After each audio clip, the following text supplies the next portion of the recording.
Okay. Shall we start? Shall we start our lecture?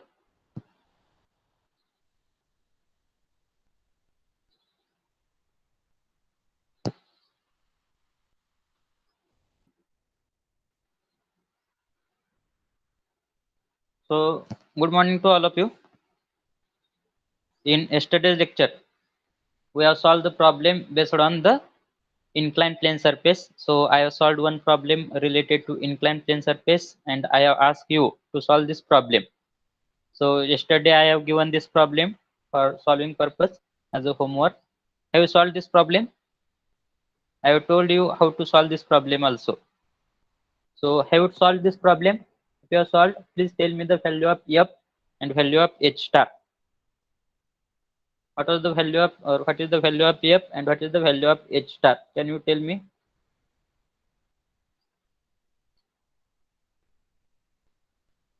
Have you solved this problem? Let me answer this question. Have you solved this problem? Okay, F is equal to 19621 Newton. Whether everyone is getting the same answer? Whether everyone is getting the same answer? Any another answer from any another student? 189.983 kilonewton. Okay. Any another answer? Or only two students have solved this problem? Is it the case?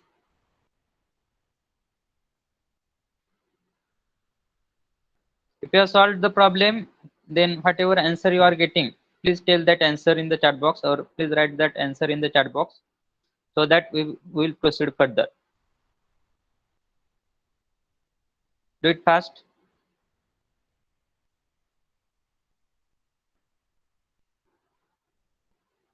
Have you solved this problem? Yes or no?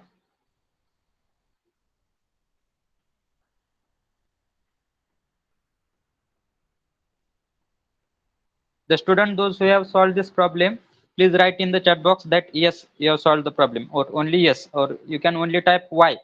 So I will be able to understand that how many students have solved the problem. So if you have solved the problem in the chat box, please write as a Y. So based on that, we'll decide what to do. Do it fast. If you have solved the problem and you got the answer, then write in the chat box as a Y.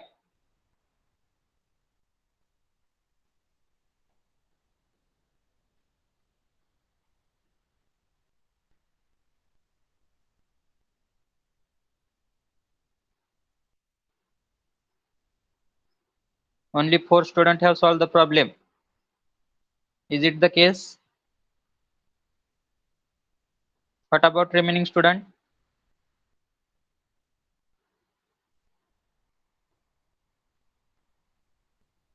Okay. What about remaining student? Have you solved the problem? Okay. Let it. Whether it is necessary to solve this problem once again? Whether it is necessary to solve this problem here? If you want to solve me this problem during this lecture, you can type the Y in the chat box so that we will solve that problem. Okay. So we'll solve this problem without wasting much of time. So here, if you see, the question is likewise, there is one circular plate which is having the diameter as a 3 meter and is immersed in a water. So while immersing that circular plate in a water, that circular plate is immersed in such a way that its greatest and least depth, its greatest and least depth below the free surface are 4 meter and 1.5 meter respectively. So here we have to determine total pressure and position of center of pressure. Here we have to determine total pressure and position of center of pressure on the one face of the plate. So here, as they have not mentioned whether that plate is placed vertically, horizontally, or inclinedly. So here, based on the based on the greatest and least depth, we have to identify which is the type of the problem. So here, if I'm going to assume that, so many students are joining late, so here afterwards, from next lecture onwards, after 5 minutes or maximum up to 7 to 8 minutes after starting of lecture, maximum up to 7 to 8 minutes, I am going to allow you to enter in the class or to enter in the this meeting room. So after that, I am not going to allow you. So today will be the last day. Here I am allowing the late student. So here afterwards, I am not going to allow the student. So maximum up to 7 to 8 minutes. So there afterwards, I am not going to allow you inside the room. So here, if I'm going to consider this as a free surface of water, assume that, suppose this as a free surface of water, and below this there is a water. Now here inside this free surface of water, inside this water, I'm going to immerse. If I'm going to immerse the circular plate which is having the diameter as a 3 meter. So here assume this as a circular plate having the diameter as a 3 meter. So here, while immersing that circular plate, I have to immerse in such a way that its least depth from the free surface.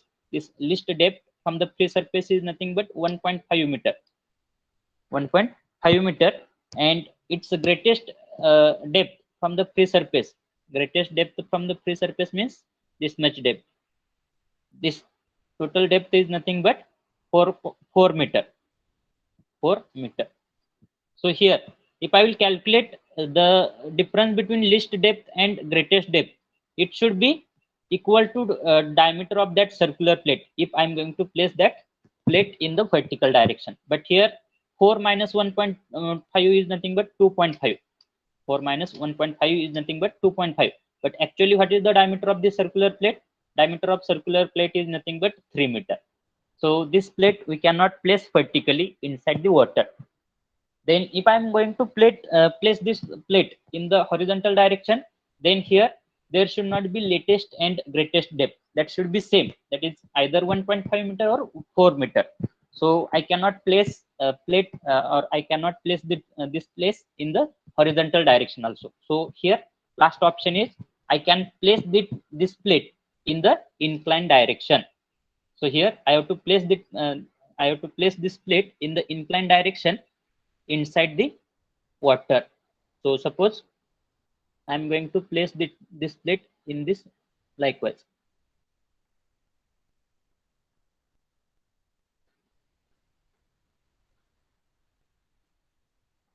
And suppose the diameter of this plate, this diameter is nothing but 3 meter.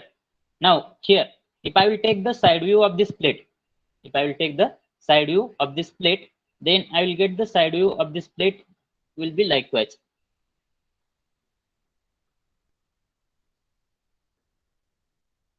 This will be the side view of the plate. And here,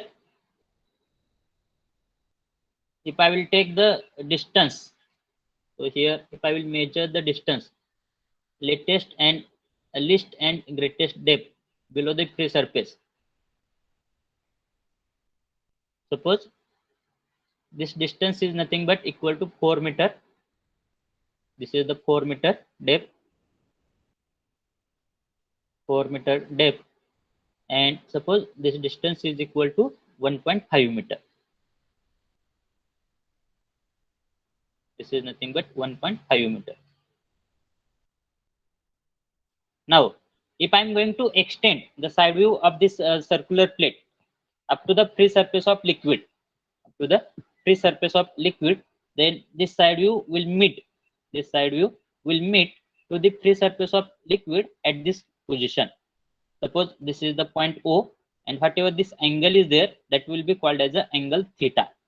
This will be called as a angle theta. Okay. Now, this total diameter is nothing but 3 meter. Total diameter is nothing but 3 meter. So here this is nothing but 3 meter.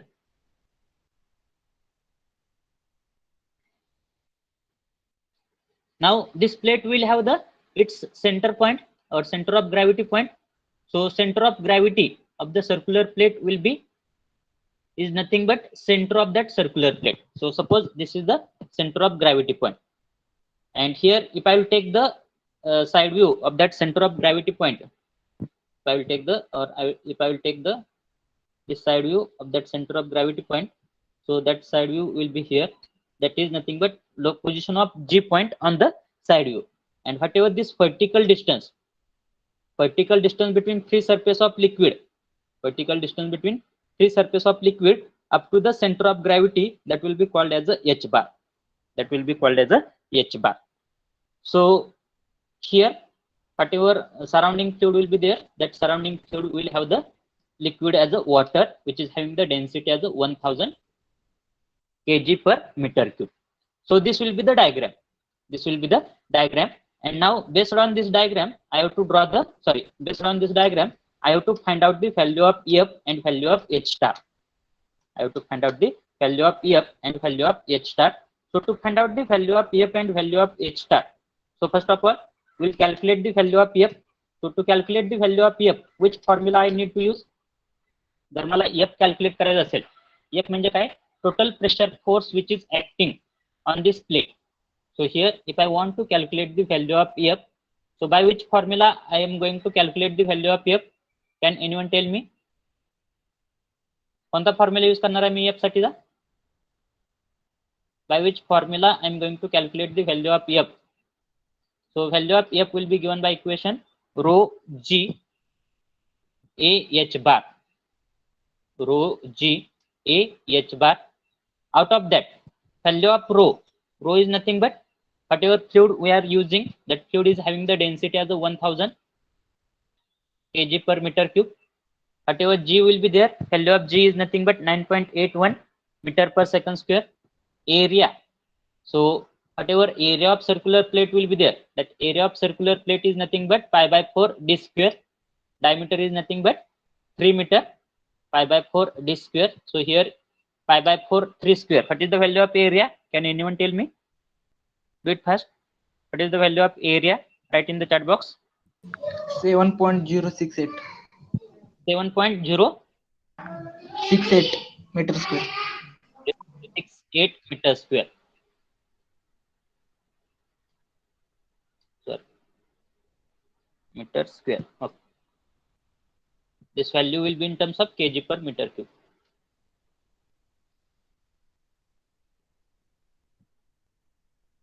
Now, after calculation of area, the only unknown term is nothing but H bar. The only unknown term is nothing but H bar. So until and unless I am not able to calculate the value of H bar, until and unless I am not going to calculate the value of H bar, I will not get the value of EF. I will not get the value of EF. Now, how to calculate the value of H bar? Can anyone tell me? H bar value calculate करण्यासाठी काय करावं लागेल मला? Please unmute yourself and tell me. What should I required to do? So to calculate the value of H bar, I have to find out the value of theta. First of all, I need to find out the value of theta. So until and unless I am unable to calculate the value of theta, I am unable to calculate the value of H bar. So to calculate the value of H bar, I am going to do the modification in this geometry. Suppose this is the point, assume as a point. Suppose this has a point, suppose B point. Suppose this has a point called as a C point. Let it be. Consider this as a D point. This has a D point. This has a E point. Suppose this has a F point. This has a F point. So first of all, to calculate the value of theta, what I am going to do? If I will do likewise from point A, if I will draw the horizontal line, and here I will take this point as a G point. This point as a G point. Now, if I will see the triangle, AGC, triangle A, G, and C. If I will see the triangle AGC, then in that triangle AGC, here this angle will be the angle theta. This angle will be the angle theta. कारण की theta म्हणजे काय, त्या side view न हॉरिझॉन्टलशी केलेला angle आहे. म्हणजे हा पण काय आहे, साइड व्ह्यू न हॉरिझॉन्टलशी केलेला अँगल आहे. तो काय असणार आहे, थिटा असणार आहे. हा थिटा आणि हा थिटा दोन्ही काय असणार आहे, सेम असणार आहे. आता ह्या ठिकाणी ए टू सी हे जे डिस्टन्स आहे, what is the value of A to C? What is the distance A to C? 4. A to C चं डिस्टन्स किती आहे? 4 और 3? 3 meter. A to C is nothing but 3 meter. And here, if I will see the distance between G to C, what is the distance between G to C? त्या ठिकाणी C to D किती होतं, 4 metre होतं. पण D to G J distance आहे, D to G distance जे आहे ते म्हणजे किती आहे, 1.5 आहे. बरोबर, एवढं डिस्टन्स आहे. म्हणजे त्या ठिकाणी C to D total distance किती आहे, 4 मीटर. पण त्यापैकी D to G डिस्टन्स जे आहे ते 1.5 मीटर आहे. त्यामुळे C to G डिस्टन्स जे असणार आहे, C to G डिस्टन्स जे असणार आहे ते किती येणार आहे, कोण सांगेल? C to G हे डिस्टन्स किती येणार आहे, 4 - 1.5, दॅट इज नथिंग बट 2.5 येणार आहे. समजता इथपर्यंत? 2.5 मीटर येणार आहे. हे समजतंय का? येस और नो? त्या ठिकाणी क्रुशियल पॉईंट कोणता आहे, फक्त एच बार कॅल्क्युलेट करणं एवढंच क्रुशियल पॉईंट आहे. After calculation of h bar each and everything is simple.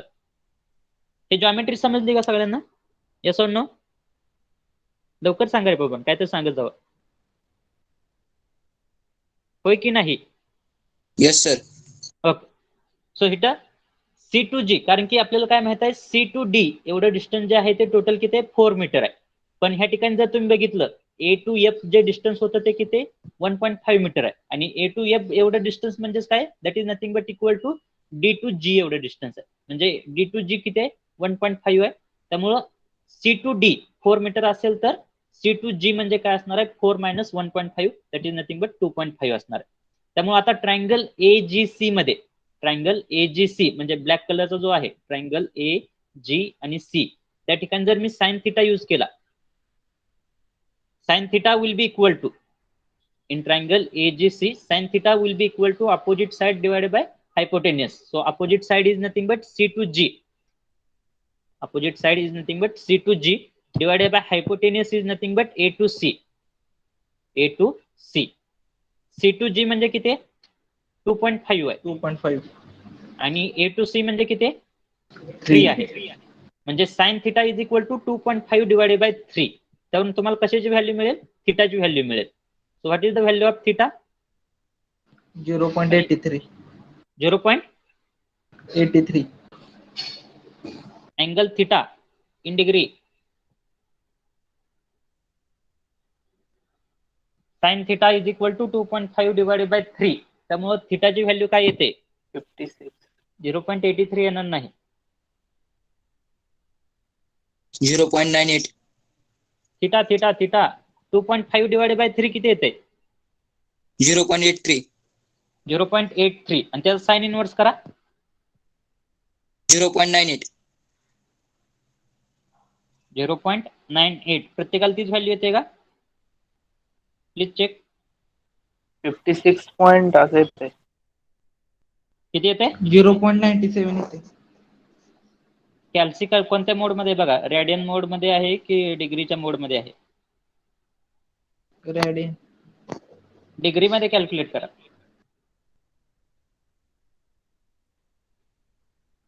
62.33. हा, 62.33. 56.44. 56.44. नक्की काय येते, साइन इनवर्स ऑफ 0.83 करा. 56.09. 56.09. 56.09. म्हणजे तुमचा अँगल थिटा काय येणार आहे, 56.09 येणार आहे. So angle theta is nothing but 56.09. 56.09 degree. आता अँगल थिटा कॅल्क्युलेट केला तुम्ही. हा अँगल थिटा म्हणजेच कोणता आहे, ह्या ठिकाणचा अँगल आहे. म्हणजे ह्या ठिकाणचा अँगल किती आला तुमचा, 56.09 डिग्री आला. 56.09 डिग्री आला. आता थिटा कॅल्क्युलेट केल्यानंतर तुम्हाला परत काय कॅल्क्युलेट करायचं आहे, एच बार कॅल्क्युलेट करायचं आहे. आता एच बार कॅल्क्युलेट जर करायचं असेल, या ठिकाणी जर तुम्हाला एच बार जर कॅल्क्युलेट करायचं असेल, 2 मिनिट कोणता कलर घेऊ, आता ह्या ठिकाणी जर तुम्हाला एच बार जर कॅल्क्युलेट करायचं असेल तर एच बार कॅल्क्युलेट करण्यासाठी कोणता ट्रायंगल कन्सिडर करावा लागणार आहे तुम्हाला? हा ट्रायंगल कन्सिडर करावा लागणार, O B E, triangle O B E consider करावा लागणार आहे. पण ट्रायंगल ओ बी ई जर कन्सिडर केला तर तुम्हाला ह्या ठिकाणी अँगल थिटा माहित आहे, पण ऍडजसंट साइड किंवा हायपोटेनियस माहित आहे का? ओ टू बी डिस्टन्स माहित आहे का तुम्हाला? जर तुम्हाला बी टू ई डिस्टन्स जर कॅल्क्युलेट करायचं असेल, म्हणजे एच बार जर कॅल्क्युलेट करायचं असेल तर तुम्हाला ह्या ठिकाणी दोन गोष्टी कोणत्या माहित पाहिजे? एक म्हणजे अँगल थिटा माहित पाहिजे आणि हायपोटेनियस जो आहे तो हायपोटेनियसचे डिस्टन्स माहित पाहिजे, म्हणजे ओ टू बी चं डिस्टन्स माहित पाहिजे. पण आपल्याला ओ टू बी चं डिस्टन्स माहित आहे का? ओ टू बी चं डिस्टन्स माहित आहे का? ह्या ठिकाणी ओ टू बी चं डिस्टन्स माहित नाही. आपल्याला कशाला माहित आहे? ए टू बी चं डिस्टन्स माहित आहे. ए टू बी चं डिस्टन्स किती आहे? 1.5. हे ए टू बी चं डिस्टन्स किती आहे? 1.5 म्हणजे रेडियस एवढा आहे. त्या 1.5 मध्ये जर तुम्ही ए टू ओ चं डिस्टन्स ऍड केलं, ए टू ओ चं डिस्टन्स ऍड केलं तर तुम्हाला काय मिळेल? ओ टू बी चं डिस्टन्स मिळेल. पण ओ टू ए चं डिस्टन्स माहित आहे का ह्या ठिकाणी तुम्हाला? ओ टू ए चं डिस्टन्स माहित आहे का? ओ टू ए चं डिस्टन्स पण तुम्हाला ह्या ठिकाणी माहित नाही. त्यासाठी तुम्हाला काय करावं लागणार आहे? हा ट्रायंगल ओ ए आणि एफ सुरुवातीला कन्सिडर करावं लागणार आहे. So here you need to consider the triangle O A F. So if I will consider the triangle O A F, म्हणजे हा स्मॉलर ट्रायंगल ओ ए आणि एफ, हा ट्रायंगल जर कन्सिडर केला तर ह्या ठिकाणी ट्रायंगल ओ ए एफ मध्ये sine theta will be equal to, sine theta is equal to, sine theta म्हणजे काय असणार आहे? Opposite side. अपोजिट साइड काय आहे ह्या ठिकाणी? ए टू एफ आहे. ए टू एफ आहे. त्याची व्हॅल्यू किती आहे? ए टू एफ ची व्हॅल्यू किती आहे? 1.5 आहे. आणि divided by O A, divided by O A, त्यापैकी थिटाची व्हॅल्यू माहिती आहे आपल्याला. साइन ऑफ किती आहे theta? Sine of 56.09, 56.09 is equal to F. F ची व्हॅल्यू किती आहे? 1.5 मीटर आहे. 1.5 डिवायडेड बाय ओ ए. त्यावरून आपल्याला कशाची व्हॅल्यू मिळते? ओ ए ची व्हॅल्यू मिळून जाईल. काय येते ओ ए ची व्हॅल्यू? कोण सांगेल? कॅल्सी डिग्री मध्ये घ्या, रॅडियन मध्ये नको. ओ ए ची व्हॅल्यू काय येते? 1.24. किती येते ओ ए? 1.24. 1.24 मीटर. प्रत्येकाची तीच व्हॅल्यू येते का? चेक करा एकदा. वेगळी येत असेल तर अनम्यूट करा आणि सांगा काय येते वेगळी ते. 1.24 मीटर येते का सेम? का वेगळी येते? काय तर सांगा बाबा लवकर. एका प्रॉब्लेमला जर आपण एक एक तास घालवायला लागलो तर आपला सिलेबस कधी कव्हर होणार?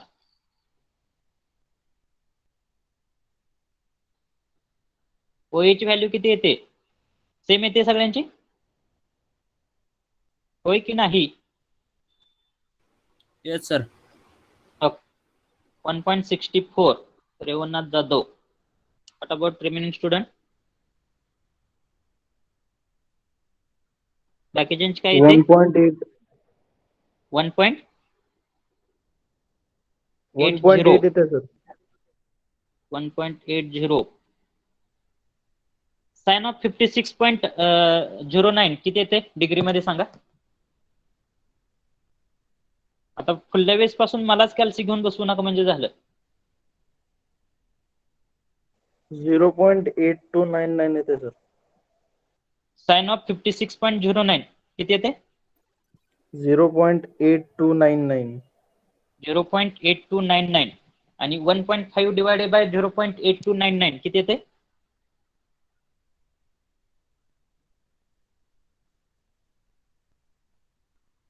ओए म्हणजे काय येणार आहे? 1.5 डिवायडेड बाय साइन ऑफ 1.807 येते. 1.807. प्रत्येकाला सेम येते का? हा. 1.80 येते. जो तुमचं जे काय आन्सर येईल ते लिहा बघून, मी आता तुम्हाला विचारत बसतो. 1.80. सो 1.80. आता हे OA ची व्हॅल्यू झाली 1.80. आता ह्या ठिकाणी OA कॅल्क्युलेट केल्यानंतर त्याच्या बेसिसवरती मला कशाची व्हॅल्यू मिळेल? OB ची व्हॅल्यू मिळेल. OB is nothing but equal to OA plus OB is nothing but equal to OA plus AB plus AB. तर AB ची व्हॅल्यू आहे 1.5, OA ची व्हॅल्यू आहे 1.8. त्यावरून किती मिळते तुम्हाला OB ची व्हॅल्यू? 1.5 plus 1.8 2.3, sorry 1.5 plus 1.8 3.3. बरोबर आहे का? So here OB will be equal to 3.3 meter. OB is equal to 3.3 meter. आता हे OB कॅल्क्युलेट केल्यानंतर आता जर मी ह्या ठिकाणी हा ट्रायंगल कन्सिडर केला, कोणता ट्रायंगल कन्सिडर करणार आता? OB आणि हा E हा जर ट्रायंगल कन्सिडर केला, now from triangle OBE,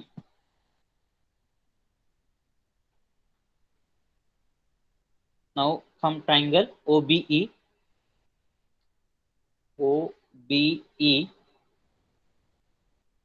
here sin theta is equal to sin theta म्हणजे काय येणार आहे ह्या ठिकाणी? EB येणार आहे. EB divided by OB.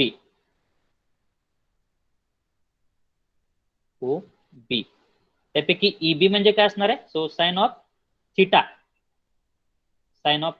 Theta किती आहे? 59.06 इज इक्वल टू EB म्हणजे काय ह्या ठिकाणी? H बार आहे.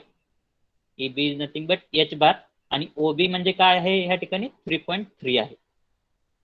3.3. So here based on this I will get the value of H bar.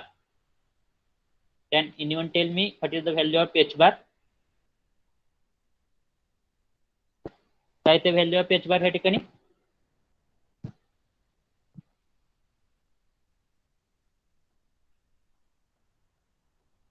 Value of H bar काय येते? 2.83. 2.73. Yes sir. 2.83 येते सर. 83. अजून कोणाचं? ज्यांच्या ज्या काय व्हॅल्यू येतील त्या चॅट बॉक्स मध्ये टाका. मेजॉरिटी जे काय आन्सर असेल ते आपण फायनल करूया.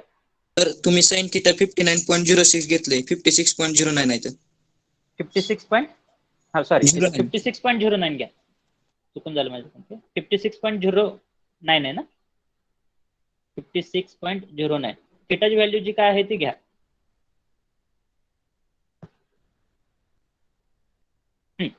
H बार काय येते? 2.73. 2.73 येते प्रत्येकाचं? 2.73. Okay. 2.73.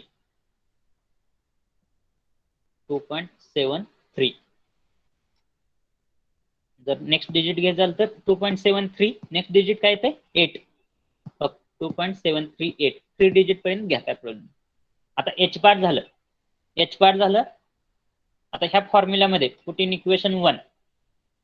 Put all the value of rho G, A and H bar in equation 1. You will get the value of F. So here directly you will get the value of F. So from equation 1, you will get the value of F. Can you tell me the value of F? Can you tell me the value of F?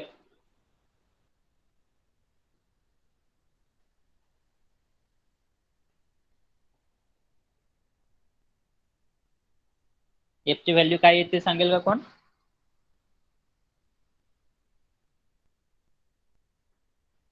लवकर उरका रे बाबांनो.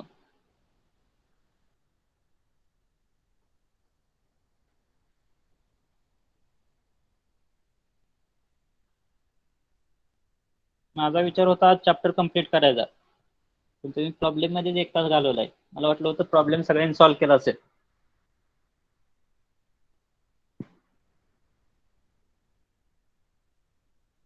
Now within 2 hours we are able to solve. We are able to complete our chapter number 1.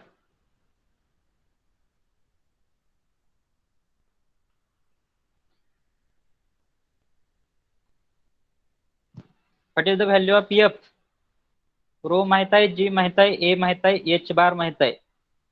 189630 189.85. Okay, 189 तर सगळ्यात same येते. 189 पुढे काय Yes, येते? sir. पुढे काय येते 189 नंतर? 63. 86 का 63 काय असेल ते? 630 सपोज काय येईल ते तुमची व्हॅल्यू द्या. ते कशामध्ये येणार आहे? तुमचं न्यूटन मध्ये येणार आहे. म्हणजे किलो न्यूटन मध्ये किती येणार आहे? 189 पॉईंट समथिंग किलो न्यूटन येणार आहे.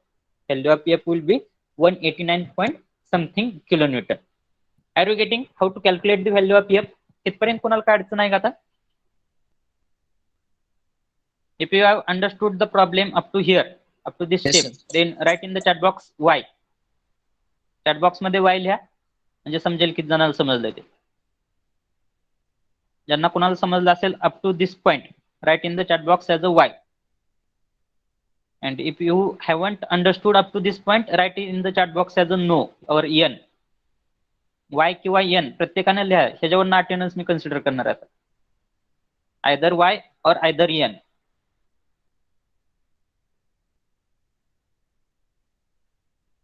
फक्त एवढ्याचीच अटेंडन्स मी कन्सिडर करणार आहे, जे कोणी चॅट बॉक्स मध्ये राईट करतील.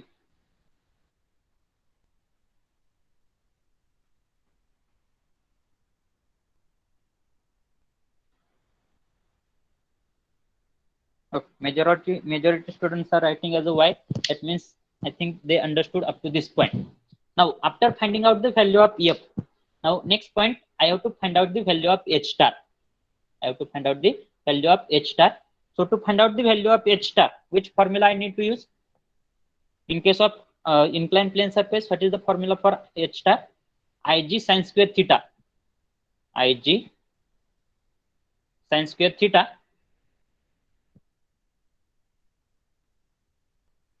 sin square theta divided by ah bar plus h bar. Ah bar plus h bar. त्यापैकी plus h bar. Okay. Now from this formula, if I will see this formula, I am knowing the value of theta, so I am able to calculate the value of sin square theta. I am knowing the value of area. I am knowing the value of h bar. I am knowing the value of h bar. So only unknown term is the ig. Only unknown term is ig. So if I will calculate the value of ig, automatically I will get the answer of h bar. Sorry, h star. Automatically I will get the answer of h star. So here, to calculate the value of ig, what is the formula? Which formula I need to use to calculate the value of ig? Which formula I have to use to calculate the value of ig? Pi by 64 d raised to Pi by 4. 64 into d raised to 4. Pi by 64 into d raised to 4. 4. So pi by 64 into d raised to 4. So use this formula. Tell me the value of ig. So d is nothing but 3 meter. D raised to 4.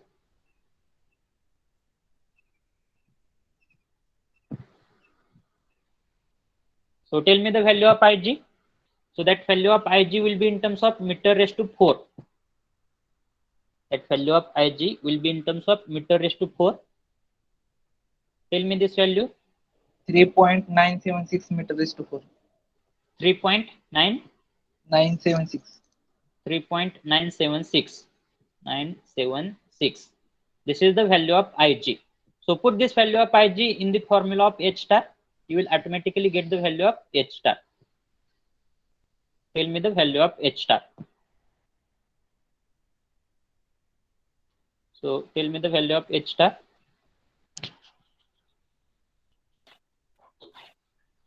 2.87. 2.87. Whether everyone is getting the same answer? 2.87. H star is equal to 2.87.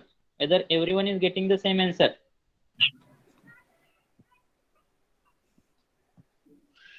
Two point eight येते का प्रत्येकाला? So this will be the answer of H star. Okay, no issue. So this is the solution of the problem. Have you got the solution of problem? Have you got the solution of problem? Complete solution. If yes, write Y in the chat box.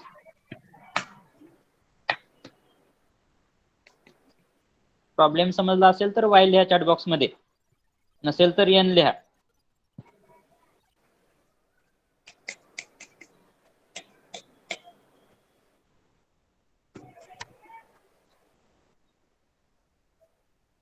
Okay.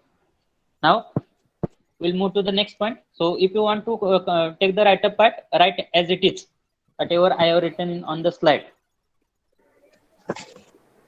We are going to proceed further, or we are going to take the next part. So now next part will be related to the buoyancy, center of buoyancy, metacenter, metacentric height, and Archimedes principle.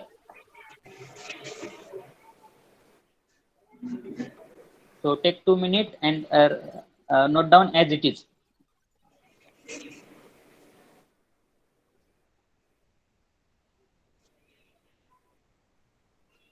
I will give 2 to 3 minutes. Note down as it is on your notebook. That will be the solution of solution of this problem.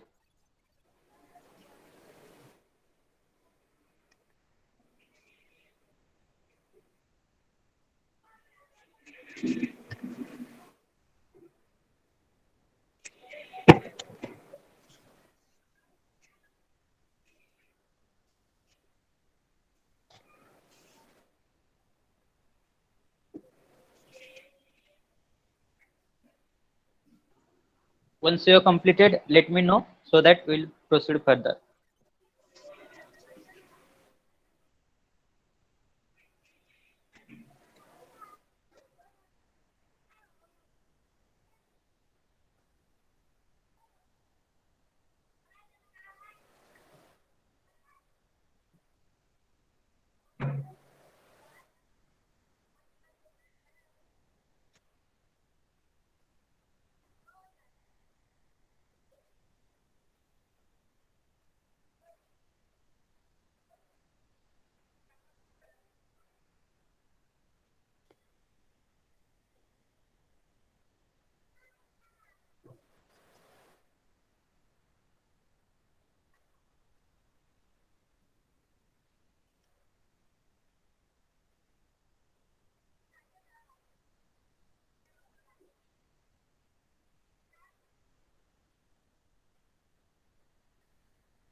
Remaining student, if you have completed, write Y in the chat box so that we'll proceed further.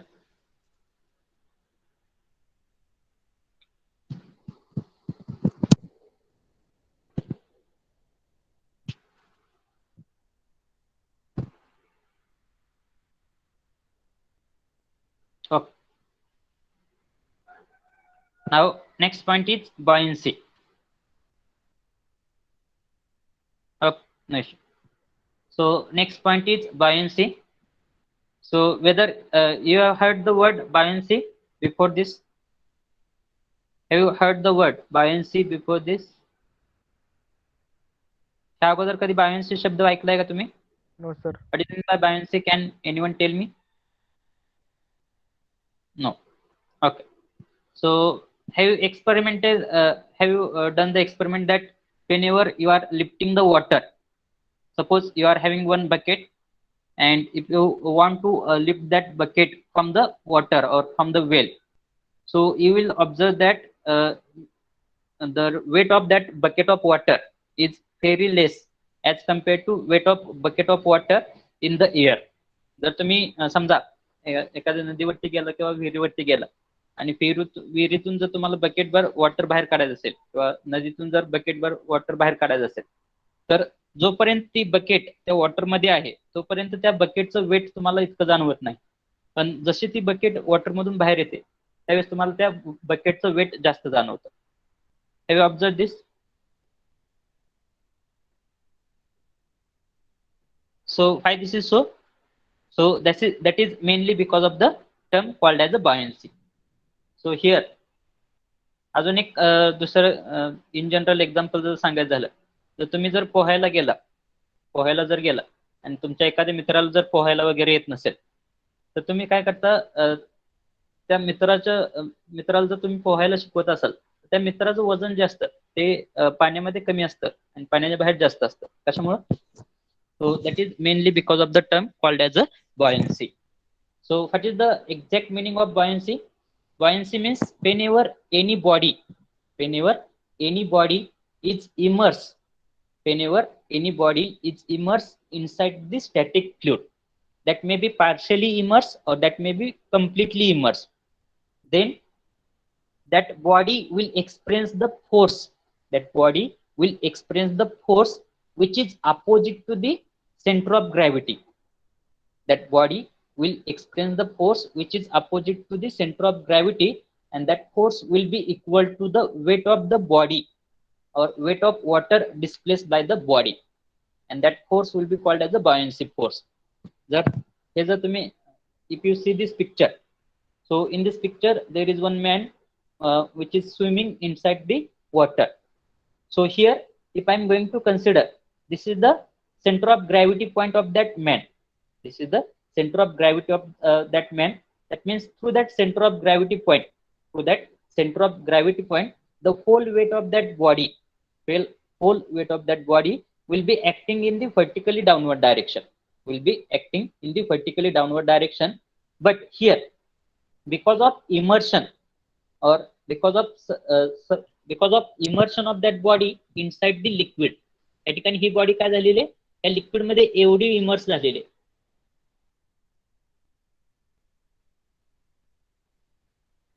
He body एवढी immerse झालेली आहे आणि एवढी body immerse झाल्यामुळं, liquid मध्ये एवढी body immerse झाल्यामुळं किंवा एवढा व्हॉल्यूम ऑफ वॉटर डिस्प्लेस झाल्यामुळं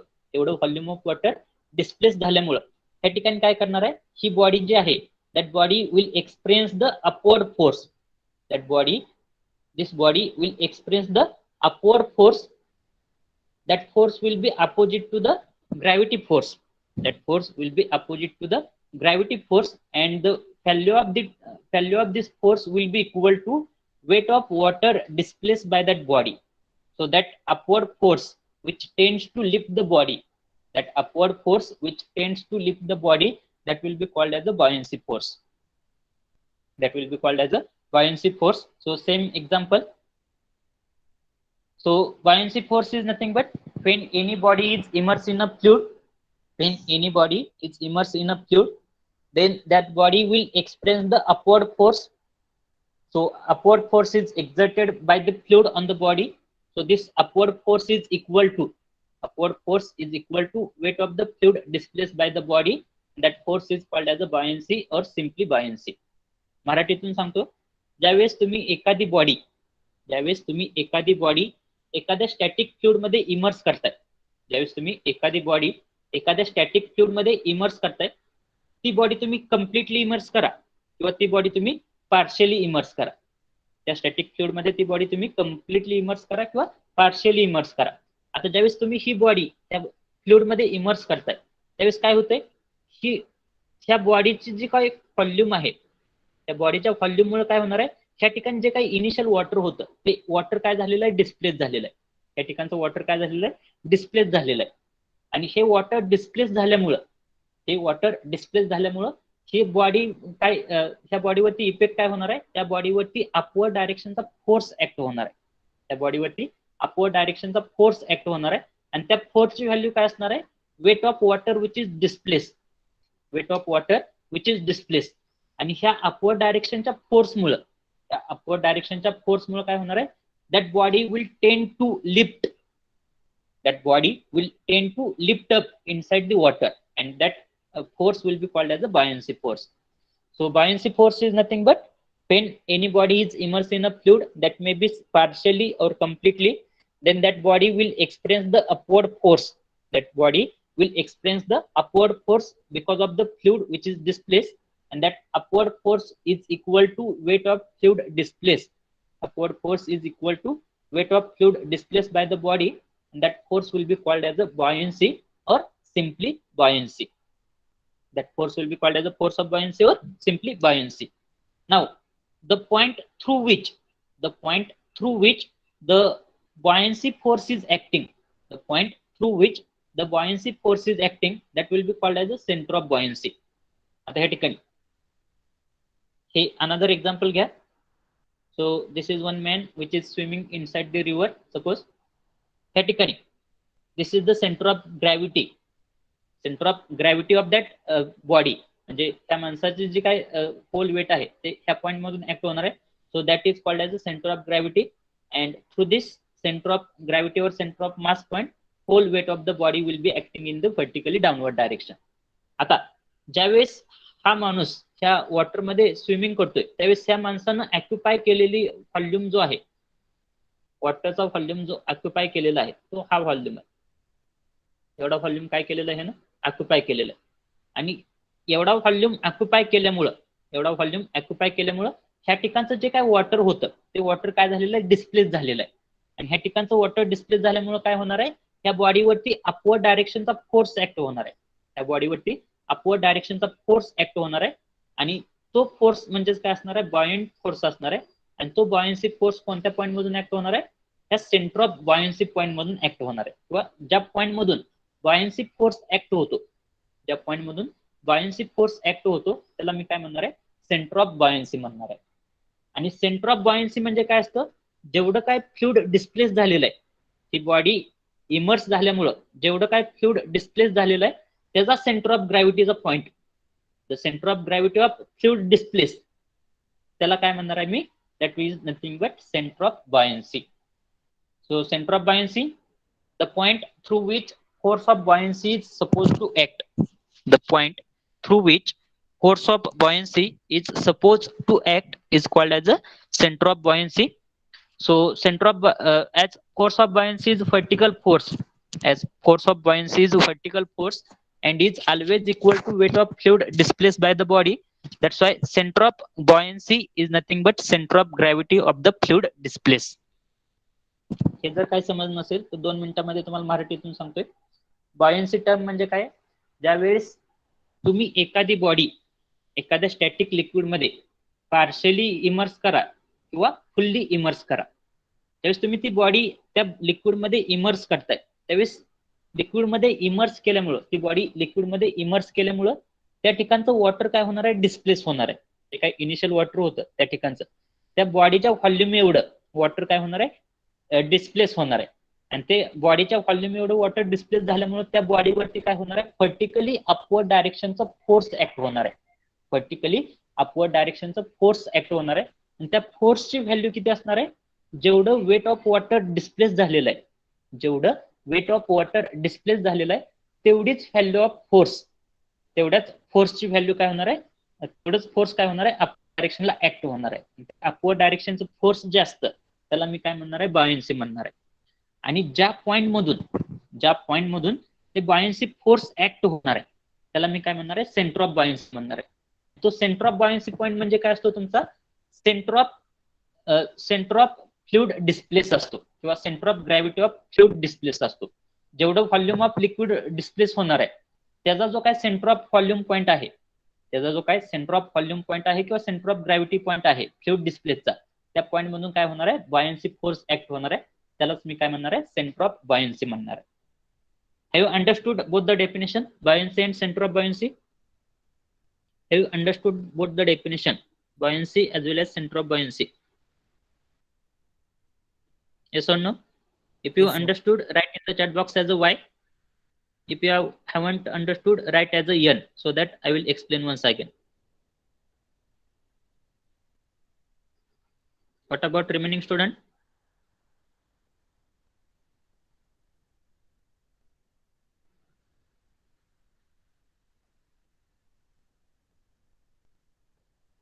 Okay. So related to this buoyancy, there is one principle called as the Archimedes principle. Related to this buoyancy, there is one principle called as the Archimedes principle. तर ह्या Archimedes principal वरून पण तुम्हाला buoyancy force लवकर समजेल. या ठिकाणी if you see this example, suppose you are having one body, this is one body which is having the weight as a 5 kg in the air. This is one body which is having the weight as a 5 kg in the air. So here on this weighing machine, you can observe that the weight of body is 5 kg in the air. आता ज्यावेळेस मी ही body ह्या वॉटरमध्ये immerse करेल, ज्यावेळेस मी ही body ह्या वॉटरमध्ये immerse करेल, आता ह्या ठिकाणी मी काय केलेलं आहे, ही बॉडी ह्या वॉटरमध्ये इमर्स केलेली आहे.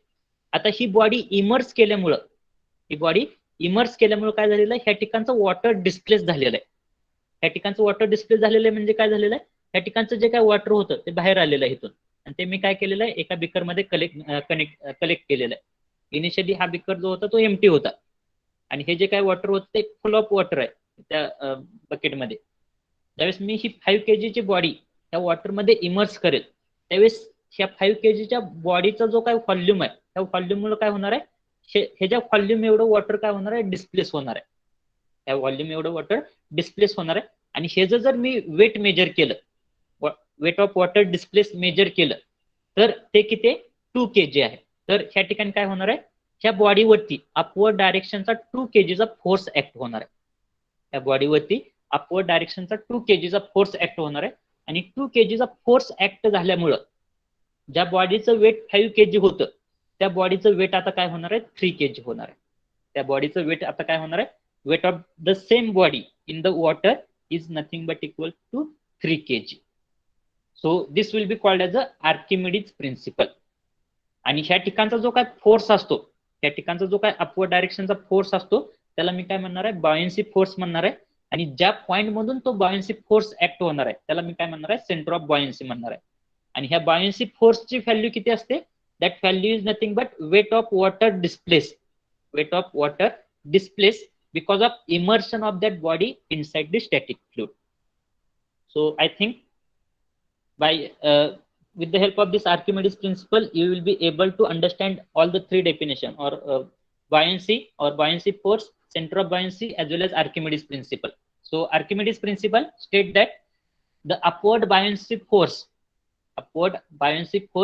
that is exerted on a body which is immersed in a fluid, that may be fully or partially is equal to weight of the fluid that the body displaces. म्हणजे एखादी body ज्यावेळेस मी एखाद्या वॉटरमध्ये static liquid मध्ये immerse करेल, त्यावेळेस त्या बॉडीवरती ऍक्ट होणारा बॉयन्सी फोर्स, त्यावेळेस त्या बॉडीवरती ऍक्ट होणारा बॉयन्सी फोर्स किती असतो, that is nothing but equal to weight of the fluid displaced by the body. So that will be called as a Archimedes principle. Have you understood the Archimedes principle? Yes or no? Have you understood the Archimedes principle? Okay. So now in your notebook, you have to write down all the three definition. Only definition part is important. So first definition, buoyancy. So all of you, please open your notebook, write down the heading as a buoyancy. So write down the definition of buoyancy, and after that write down the definition of center of buoyancy. So I will give 2 to 3 minutes. Write down both the definition, buoyancy and center of buoyancy, in your notebook. We have to solve the problem based on this buoyancy and center of buoyancy also. And based on this concept, we have to find out the equilibrium condition of submerged body and floating body. So please understand both the definition. Buoyancy and center of buoyancy. So first definition is related to buoyancy. Write down that definition. When a body is immersed in a fluid, when a body is immersed in a fluid, comma, an upward force is exerted, an upward force is exerted, an upward force is exerted by the fluid on the body. Upward force is exerted by the fluid on the body. Full stop. This upward force is equal to the weight of fluid displaced by the body. The weight of fluid displaced by the body, and it's called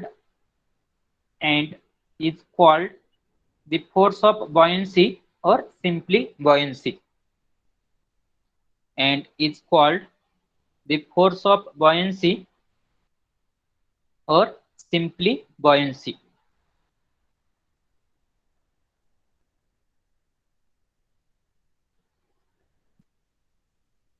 Have you completed? Yes or no?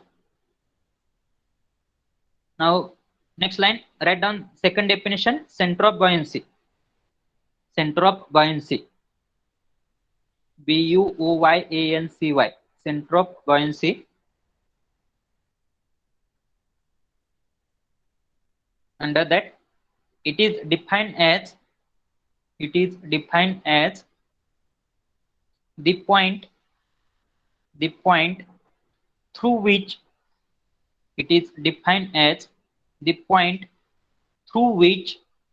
the force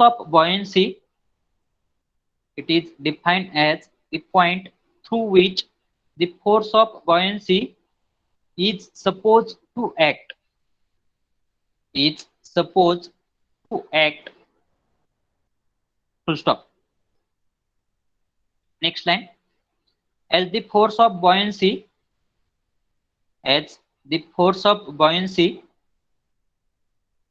is a vertical force,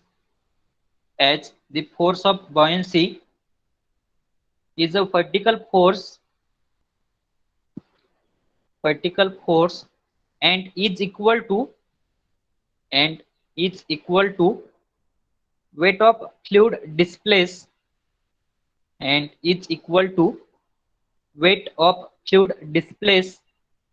by the body,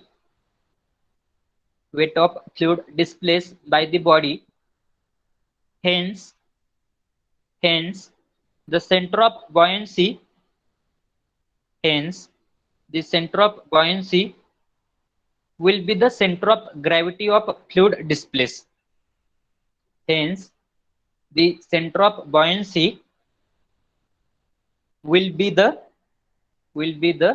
center of gravity of the fluid displaced. Underline the sentence, center of gravity of the fluid displaced. Hence, the center of buoyancy will be the center of gravity of the fluid displaced.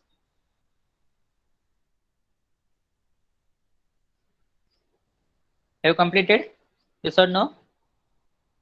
Yes, sir. Okay. Now, Yes, sir.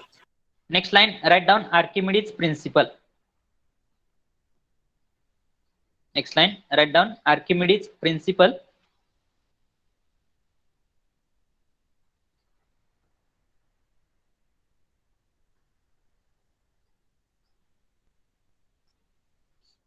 Archimedes.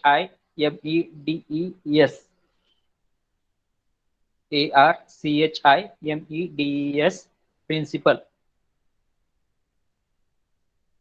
So under that, write down Archimedes principle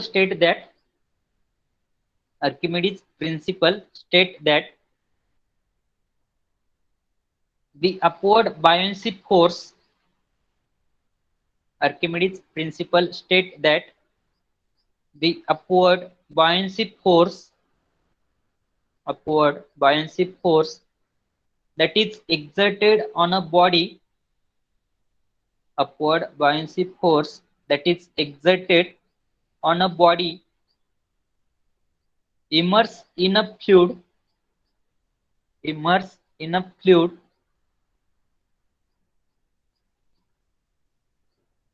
is equal to weight of the fluid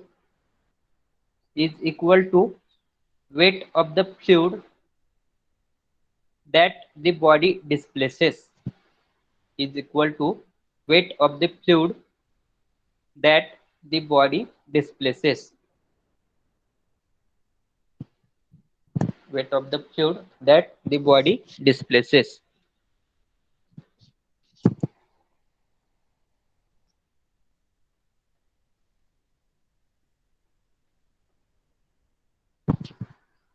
Have you completed? Yes or no? Yes, sir. Okay. Now, next point is called as a meta center. Next point is called as a meta center. Now, if I will take one example, suppose there is one body which is in floating condition. Floating condition ची body म्हणजे काय? Consider the example of ship or consider the example of boat. म्हणजे जहाज consider करा किंवा boat consider करा. Floating म्हणजे काय असतं? हे जे काय लिक्विड आहे, this is the free surface of liquid, and whatever body is there, the half portion of body is immersed in a fluid and remaining half portion is above the fluid.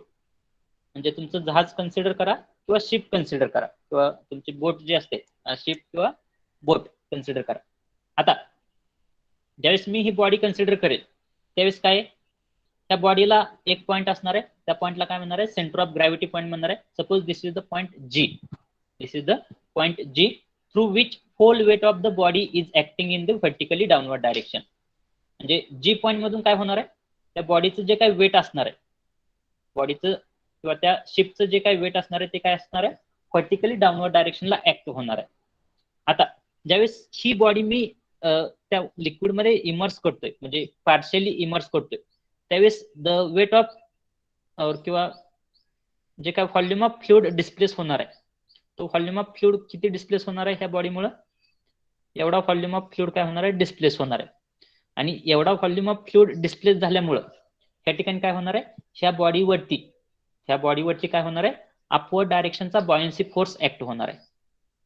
Upward डायरेक्शनचा buoyancy force act होणार आहे. आणि तो कोणत्या point मधून act होणार आहे, through the point B called as the centre of buoyancy. आणि सेंटर ऑफ बॉयन्सी म्हणजे काय असणार आहे, the centre of gravity of the fluid displace असणार आहे. आता हा जो आहे हा काय आहे, नॉर्मल ऍक्सिस आहे. हा जो काय ऍक्सिस आहे त्याला काय म्हणतो मी, नॉर्मल ऍक्सिस आहे. आता ह्या मी नॉर्मल ऍक्सिसला जर स्मॉल अँग्युलर डिस्टर्बन्स दिला मी, किंवा ह्या नॉर्मल ऍक्सिसला जर मी टिल्टिंग केलं, तर ज्या पॉइंटच्या भोवती ही बॉडी ऍसोलेट होते, त्या पॉइंटला मी काय म्हणणार आहे, मेटा सेंटर म्हणणार आहे. ज्या पॉइंटच्या भोवती ती बॉडी ऍसोलेट होते त्या पॉइंटला मी काय म्हणणार आहे, मेटा सेंटर म्हणणार आहे. So metacentre is nothing but the point about which body start oscillating. Meta center is nothing but point about which body start oscillating when body is tilted by small angle. जो कोणता point असेल, समजा हा point आहे, तर ही body काय होणार आहे, ह्या पॉइंटच्या करस्पॉन्डिंग काय होणार आहे, ऍसोलेट होणार आहे. म्हणजे ह्या साईडला आणि ह्या साईडला दोन्ही साईडला हेलकावे खाणार आहे. So that point will be called as a metacentre. Have you understood this definition? Metacentre, the point about which the body start oscillating is called as a meta center. किंवा simple example घ्या, एखादा balloon consider करा, फुगा consider करा. फुग्याच्या एका साईडला तुम्ही ते करा, पकडा त्या फुग्याला, आणि त्या फुग्याला जर तुम्ही डिस्टर्बन्स केला तर फुगा काय होतो, ऍसोलेट होतोय. ज्या पॉइंटच्या करस्पॉन्डिंग तो फुगा ऍसोलेट होणार आहे त्या पॉइंटला मी काय म्हणणार आहे, मेटा सेंटर म्हणणार आहे. So definition of metacentre, the point about which body start oscillating called as a meta center. आता मेटा सेंटरची अजून एक डेफिनेशन आहे. तर ती डेफिनेशन काय, ही आपली सिंपल बॉडी आहे किंवा नॉर्मल ही बॉडी जी आहे ती आपले सिंपल कंडिशनला आहे. आता ज्यावेळेस मी ही बॉडी स्मॉल अँगलनं टिल्ट करेल, ज्यावेळेस मी ही बॉडी स्मॉल अँगलनं टिल्ट करेल, त्यावेळेस ह्या बॉडीची पोझिशन कशी होणार आहे, ही जी काही सरळ बॉडी होती ही काय होणार आहे, टिल्ट होणार आहे. ही बॉडी काय होणार आहे, टिल्ट होणार आहे. म्हणजे न्यू पोझिशन कशी असणार आहे, टिल्टिंग पोझिशन असणार आहे.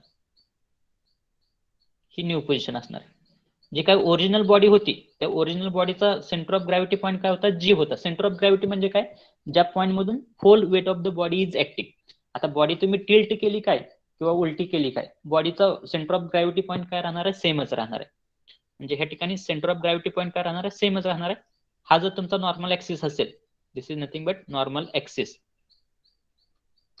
आता सेंटर ऑफ ग्रॅव्हिटी पॉईंट मधून काय होणार आहे, weight of the body will be acting in the particularly downward direction. आता ओरिजिनल पोझिशनला सेंटर ऑफ बॉयन्सी पॉईंट काय होता, हा होता. सेंटर ऑफ बॉयन्सी म्हणजे काय, एवढं फ्लुइड डिस्प्लेस केलं होतं, म्हणजे एवढ्या व्हॉल्यूमचं फ्लुइड काय केलं होतं, डिस्प्लेस केलं होतं. आणि ह्या कम्प्लीट व्हॉल्यूमचं फ्लुइड जे आहे त्याचा सेंटर ऑफ ग्रॅव्हिटी पॉईंट म्हणजे काय होता, हा पॉईंट बी होता. आणि थ्रू पॉईंट बी काय होत होतं, weight force F B vertical डायरेक्शनला ऍक्ट होत होता, म्हणजे बॉयन्सी फोर्स ऍक्ट होत होता. पण आता ही जी काही नवीन पोझिशन आहे, व्हॉटेवर टिल्टिंग केल्यानंतर जी काही नवीन पोझिशन ऑब्टेन केलेली आहे, ती नवीन पोझिशन जर बघितली तुम्ही, तर नवीन पोझिशन मध्ये किती व्हॉल्यूमचं फ्लुइड डिस्प्लेस होते, एवढ्या व्हॉल्यूमचं फ्लुइड काय होते, डिस्प्लेस होते. एवढ्या व्हॉल्यूमचं फ्लुइड काय होते, डिस्प्लेस होते. म्हणजे आता एवढं व्हॉल्यूमचं फ्लुइड इनिशियली केवढं होतं, एवढा व्हॉल्यूम होता. हा ब्लॅक कलर मधला जो काय व्हॉल्यूम आहे, एवढ्या व्हॉल्यूमचं फ्लुइड डिस्प्लेस झालं होतं नॉर्मल पोझिशनला. पण ज्यावेळेस मी बॉडी टिल्ट केली त्यावेळेस एवढ्या व्हॉल्यूमचं फ्लुइड डिस्प्लेस झालेलं आहे. म्हणजे ह्या ठिकाणी centre of gravity of fluid displace किंवा ह्या व्हॉल्यूमचा सेंटर ऑफ ग्रॅव्हिटी आणि ह्या व्हॉल्यूमचा centre of gravity point same असणार आहे का, तो सेम असणार नाही. ह्या व्हॉल्यूमचा सेंटर ऑफ ग्रॅव्हिटी पॉईंट काय होता, बी होता. पण ह्या ठिकाणी हे जे काय पोझिशन चेंज झाल्यामुळं जो काय फ्लुइड डिस्प्लेस झालेला आहे त्याचा जर सेंटर ऑफ ग्रॅव्हिटी पॉईंट जर घेतला तर तो काय असणार आहे, शिफ्ट झालेला असणार आहे. तर ह्या ठिकाणी नवीन सेंटर ऑफ बॉयन्सी पॉईंट कोणता असणार आहे, बी पॉईंट असणार आहे. आणि ह्या पॉईंट बी मधून फोर्स एफ बी म्हणजे बॉयन्सी फोर्स ऍक्ट होणार आहे पर्टिक्युलरली अपवर्ड डायरेक्शनला. आता जो काय शिफ्ट झालेला बॉयन्सी पॉईंट आहे किंवा सेंटर ऑफ बॉयन्सी पॉईंट आहे, त्या पॉईंट मधून जर तुम्ही line of action of buoyancy force extend केली, त्या पॉईंट मधून जर तुम्ही line of action of buoyancy force extend केली, तर तो जो काय line of action of buoyancy force ज्या ठिकाणी तुमच्या नॉर्मल ऍक्सिसला इंटरसेक्ट होईल, ज्या ठिकाणी तुमच्या नॉर्मल ऍक्सिसला इंटरसेक्ट होईल त्या पॉइंटला मी काय म्हणणार आहे, मेटा सेंटर म्हणणार आहे. आणि त्या पॉइंट भोवती काय होणार आहे, ती बॉडी आयसोलेट होणार आहे. त्याच पॉइंट भोवती ती बॉडी काय होणार आहे, आयसोलेट होणार आहे. So another way you can define the meta center as a meta center can also be defined as the point at which the line of action of buoyancy force meet the normal axis when the body is given small angular disturbance or when the body is given small angular displacement. So that point will be called as a meta center. समजते Meta सेंटरची definition, yes और no? Meta सेंटरची definition समजते का, yes और no? Meta centre म्हणजे काय, ज्या पॉइंट भोवती जी काही इमर्स केलेली बॉडी आहे ती पार्शियली इमर्स केलेली असू द्या किंवा कम्प्लिटली इमर्स केलेली असू द्या, ज्या पॉइंट भोवती ती बॉडी ऍसोलेट होते, ज्यावेळेस आपण त्या बॉडीला अँग्युलर डिस्टर्बन्स देतोय त्यावेळेस ज्या पॉइंट भोवती ती बॉडी ऍसोलेट होते त्याला काय म्हणणार आहे मी, मेटा सेंटर म्हणणार आहे. किंवा दुसरी डेफिनेशन काय, ज्यावेळेस मी बॉडीला स्मॉल अँग्युलर डिस्टर्बन्स देईल त्यावेळेस जो काही बॉयन्सी फोर्स आहे त्या बॉयन्सी फोर्सची जर मी लाईन ऑफ ऍक्शन एक्सटेंड केली आणि ती line of action of buoyancy force ज्या ठिकाणी तुमच्या नॉर्मल ऍक्सिसला मीट होणार आहे किंवा इंटरसेक्ट करणार आहे त्या पॉइंटला मी काय म्हणणार आहे, मेटा सेंटर पॉइंट म्हणणार आहे. So write down the definition of metacentre in your notebook. Write down the heading as a meta center. Write down the heading as a meta center.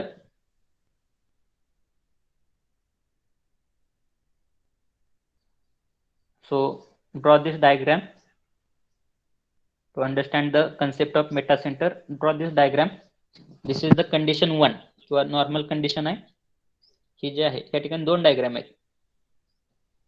This is the condition 1 when body is normal condition, आणि ज्यावेळेस तुम्ही बॉडीला angular disturbance देणार आहे त्यावेळेसची ही दुसरी condition आहे. Draw both the diagram. Draw the diagram with the help of pen, and that should be freehand sketching.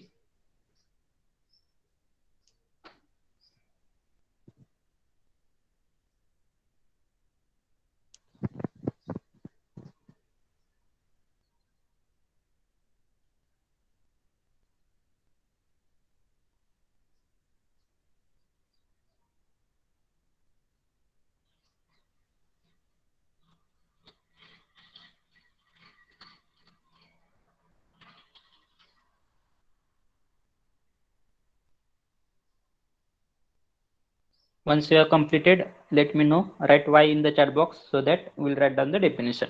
After completion of this diagram, write Y in the chat box.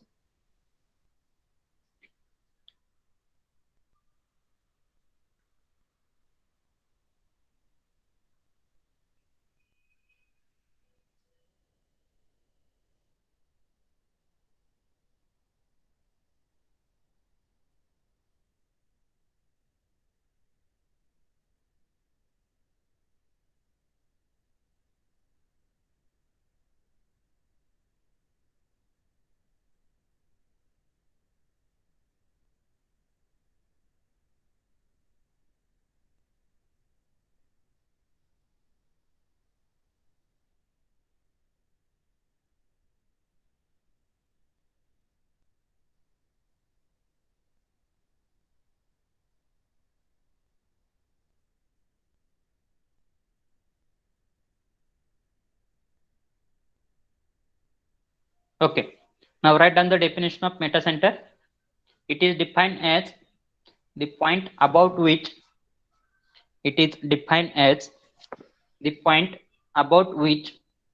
body start oscillating. Point about which body start oscillating when the body is tilted by small angle. Defined as point about which body start oscillating when the body is tilted by small angle.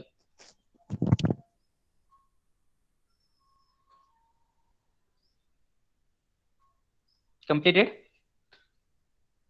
Another definition. The meta center may also be defined as the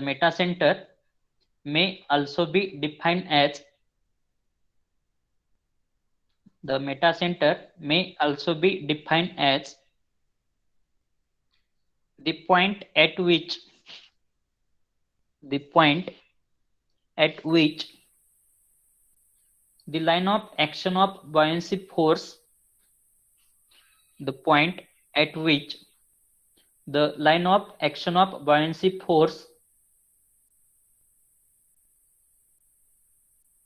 meet the normal axis the normal axis of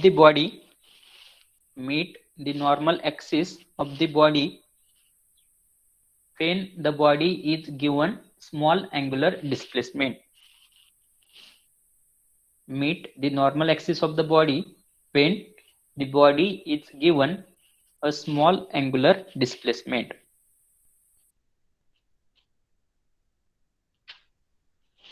So this is the meta center. Now next concept is there, that is called as a metacentric height. आता metacentric height म्हणजे काय, आपण मेटासेंटर म्हणजे काय बघितलेलं आहे. मेटासेंटर म्हणजे काय होतं, ज्या पॉइंटच्या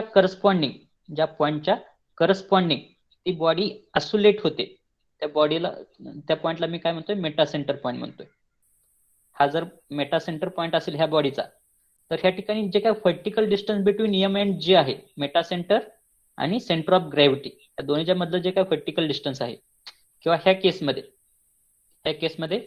जे काय एम पॉइंट आहे आणि जी पॉइंट आहे, या दोन्हीच्या मधलं जे काय डिस्टन्स आहे, that distance will be called as a metacentric height. So next definition, metacentric height. So the distance mg, that is distance between metacenter of floating body, and center of gravity of the body is called as a metacentric height. Write down metacentric height in your notebook. Please write down metacentric height. So under that, the distance between metacenter of a floating body,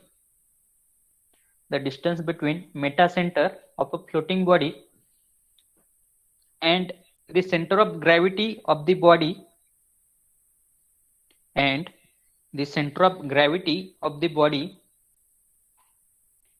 is called as metacentric height.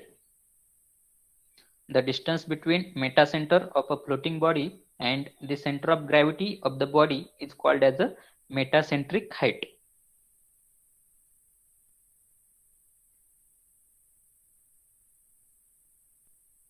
Have you completed? Yes or no? Have you completed? Yes, sir. Okay. Now, depending upon this, there will be the condition of equilibrium of a floating and submerged bodies. Depending upon this, there will be the next point called as the condition of equilibrium of a floating and submerged bodies. त्यापैकी floating body आणि submerge body या दोन्हीमध्ये काय फरक आहे, कोण सांगेल? Floating आणि सबमर्ज बॉडी दोन्हीमधला फरक कोण सांगेल?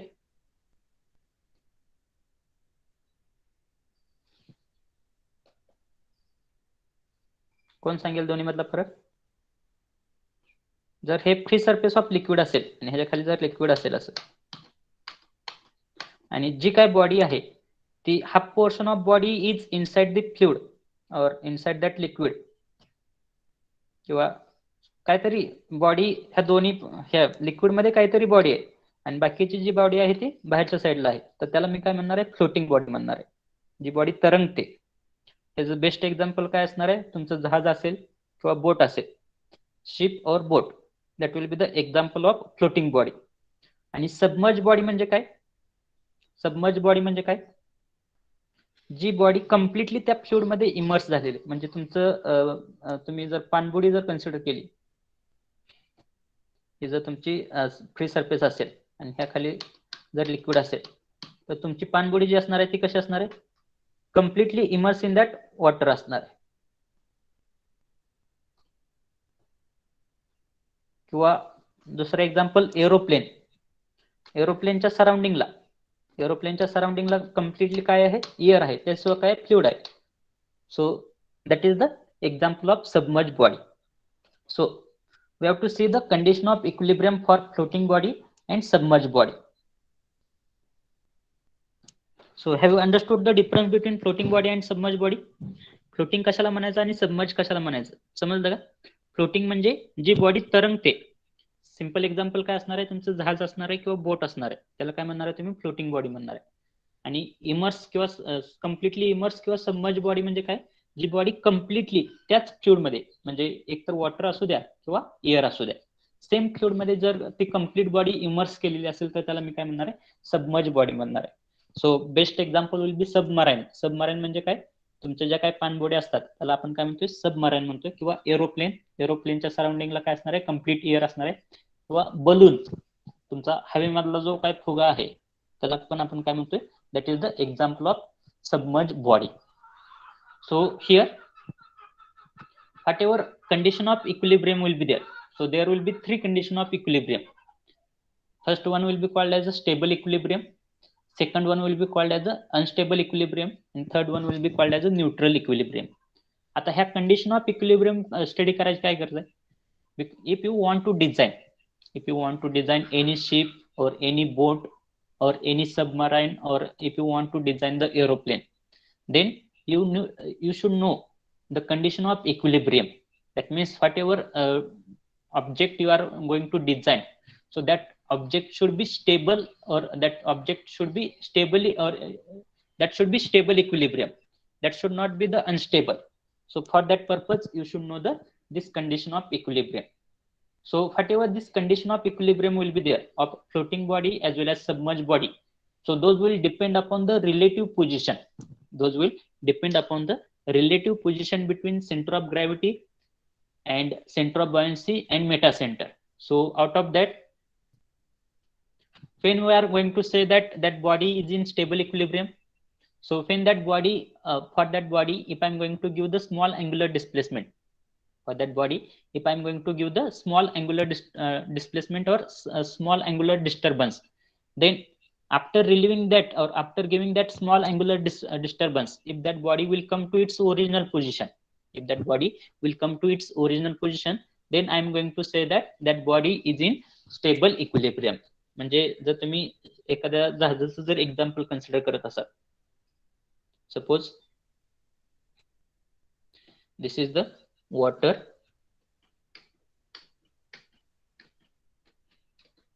or suppose this is a free surface of water and below this suppose water is available.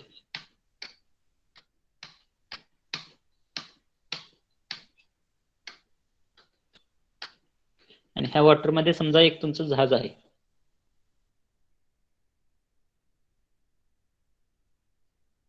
किंवा बोट आहे.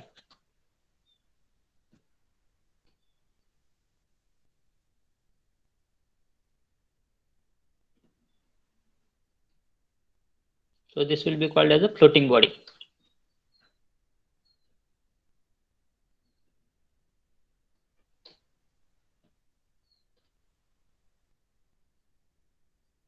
तुमची जहाज आहे किंवा बोट आहे. आता ह्या जहाजाला किंवा ह्या बोटीला जर मी स्मॉल अँग्युलर डिस्टर्बन्स दिला, ह्या बोटीला जर मी स्मॉल अँग्युलर डिस्टर्बन्स दिला, तर ही बॉडी काय होणार आहे, ऍसोलेट होणार आहे किंवा ह्या ठिकाणी काय होणार आहे, टिल्टिंग होणार आहे. त्या बॉडीज काय होणार आहे, टिल्टिंग होणार आहे. आणि हा अँग्युलर डिस्टर्बन्स दिल्यानंतर जर ही बॉडी ही ज्या ओरिजिनल पोझिशनला येत असेल, जर ही बॉडी ही ज्या ओरिजिनल पोझिशनला येत असेल, तर त्याला मी काय म्हणणार आहे, स्टेबल इक्विलिब्रियम म्हणणार आहे. समजते, stable equilibrium. So here whatever submerged or floating body is there, that will come when that submerged or floating body will come to its original position, come back to its original position after slight disturbance, then that body will be called as a stable equilibrium, or that body will be in stable equilibrium. So first of all, we will see the stability of submerged body. First of all, we will see the stability of submerged body. Submerge body म्हणजे काय, या ठिकाणी कोणतं example घेऊ शकता, एक तर तुमच्या सबमराईन म्हणजे पाणबुड्या किंवा एरोप्लेन किंवा तुम्ही बलून इन द एअर, हे एक्झाम्पल घेऊ शकता. आता suppose here I am going to consider the balloon in the air. I am going to consider the example of balloon in the air. Suppose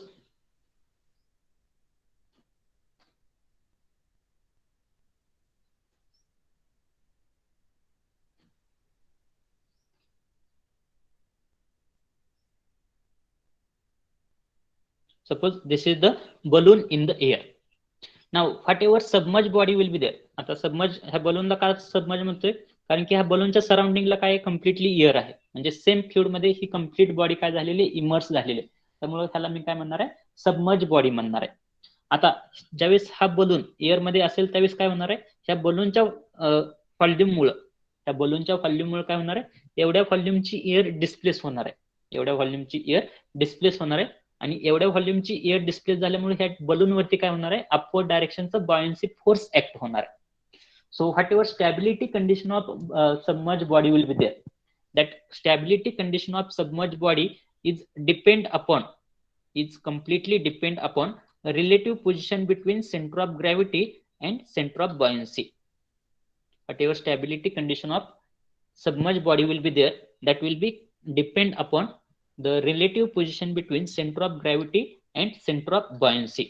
Now here if I'm going to consider this as a balloon, now if I'm going to consider this as the axis of balloon, normal axis of balloon, so here whatever this balloon will be there, so there will be one point through which whole weight of that balloon will be acting. Suppose that point is G. and that point G is located here. Suppose this is the point G through which whole weight of balloon is acting. Now whatever weight of balloon will be acting, that weight of balloon will be acting in the vertical downward direction.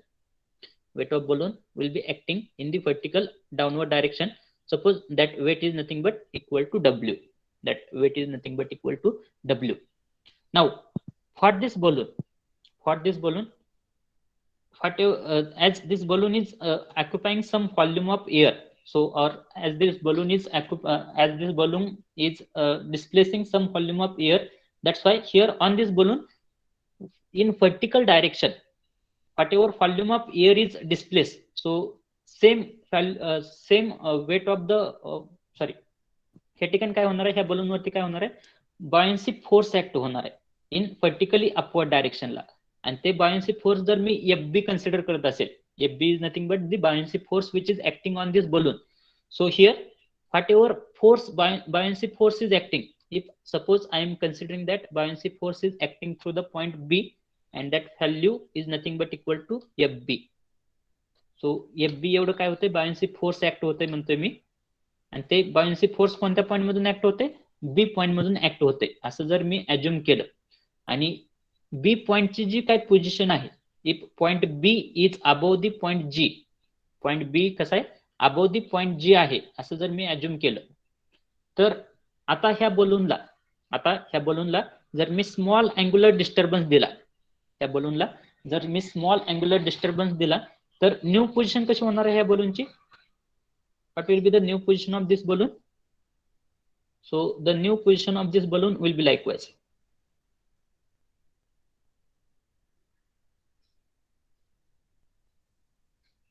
आपण काय केलेलं आहे, त्या बलूनला small angular disturbance दिलेला आहे, आणि small angular disturbance दिल्यामुळे काय झालेलं, त्या ठिकाणी टिल्टिंग झालेलं आहे त्या बलूनचं.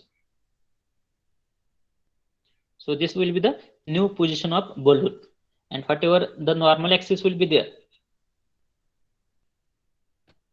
the normal axis will be likewise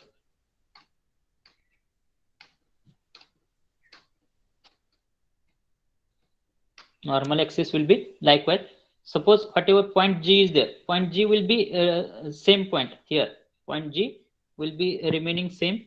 So suppose this is the point G,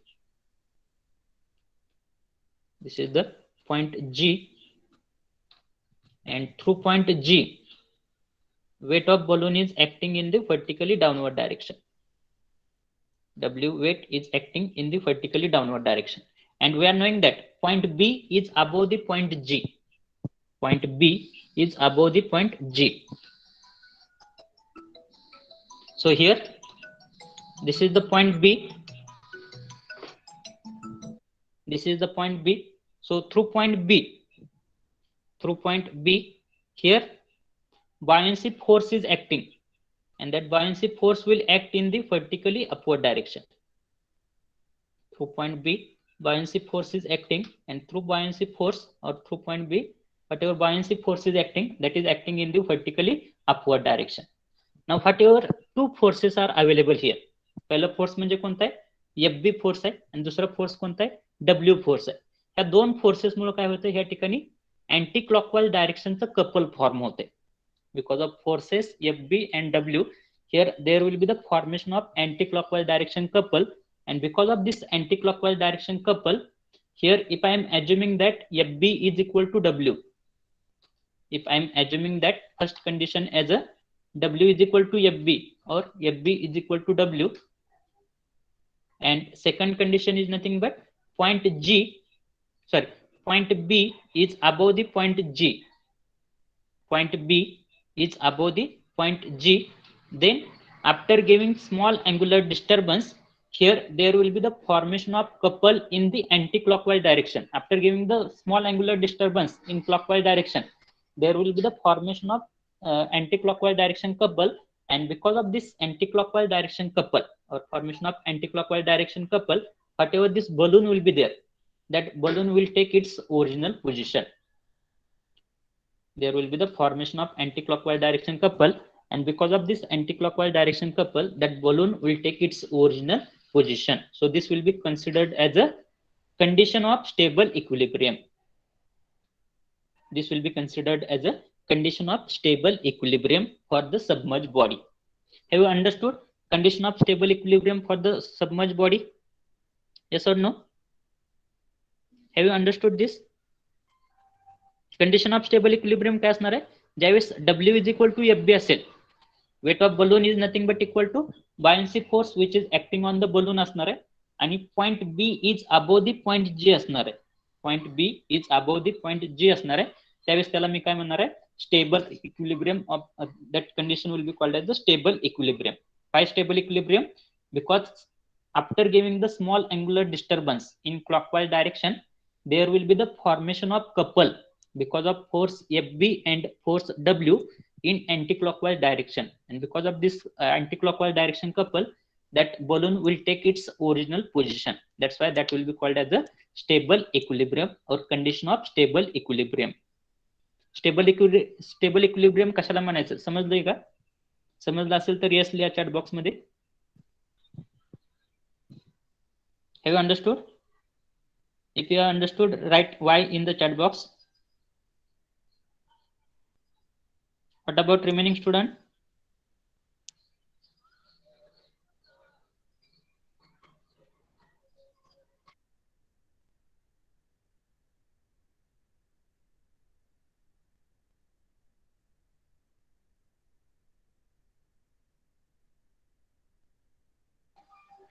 Okay. Now second condition is there, that is called as a unstable equilibrium. Second condition is there, that is called as a unstable equilibrium. Now for unstable equilibrium,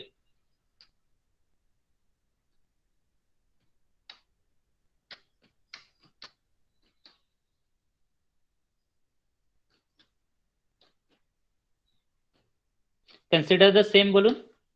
For unstable equilibrium, consider the same balloon.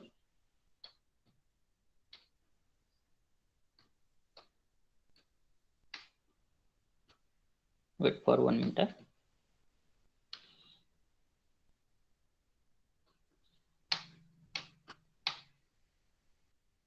Now here we are going to consider the same balloon, but here whatever relative position of G and B are there. So here I am going to assume that whatever point G is there, that point G is above the point B. या ठिकाणी मी काय consider करणार आहे? हा जो आहे तो G point consider करणार आहे, आणि हा जो आहे तो B पॉइंट कन्सिडर करणार आहे. हा जो आहे तो G पॉइंट आणि हा जो आहे तो B पॉइंट कन्सिडर करणार आहे. म्हणजे G point is above the point B असं कन्सिडर करणार आहे. Now through point G, the weight of the balloon will be acting in the vertically downward direction. Through point G, the weight of the balloon will be acting in the vertically downward direction, and through point B, the buoyancy force FB will be acting in the vertically upward direction. Center of buoyancy मधून काय होणार आहे? Buoyancy force upward direction ला act होणार आहे. Center of gravity मधून काय होणार आहे? Weight of the balloon काय होणार आहे? Vertically downward direction ला ऍक्ट होणार आहे. Now for this balloon, if I am going to give the small angular disturbance, in clockwise direction, then what will happen? This will be the new position of balloon. So suppose this has the point G, and whatever position of B will be there, point G is above the point B. So this will be the new position of B. Now we are knowing that through point G, here weight W is acting in the vertically downward direction. Through point G, weight W is acting in the vertically downward direction, and through point B, force FB is acting in the vertically upward direction. Force FB is acting in the vertically upward direction. Now here, if W is equal to FB, if W is equal to FB,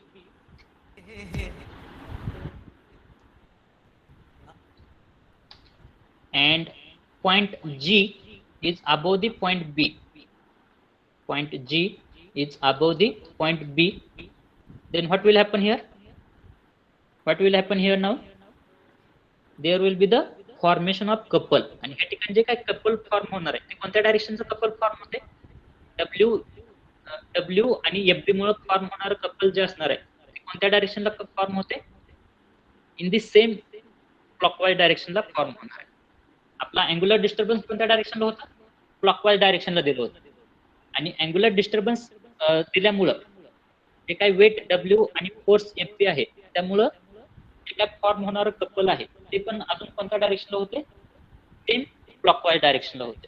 त्यामुळं त्यावेळेस तुम्ही angular disturbance देऊन ती body सोडून देतात त्यावेळेस काय होणार आहे? त्या बॉडीमध्ये अजूनच क्लॉकवाईज डायरेक्शनचं कपल फॉर्मेशन होणार आहे आणि ती बॉडी अजूनच काय होणार आहे? डिस्टर्ब होणार आहे. So this condition will be called as a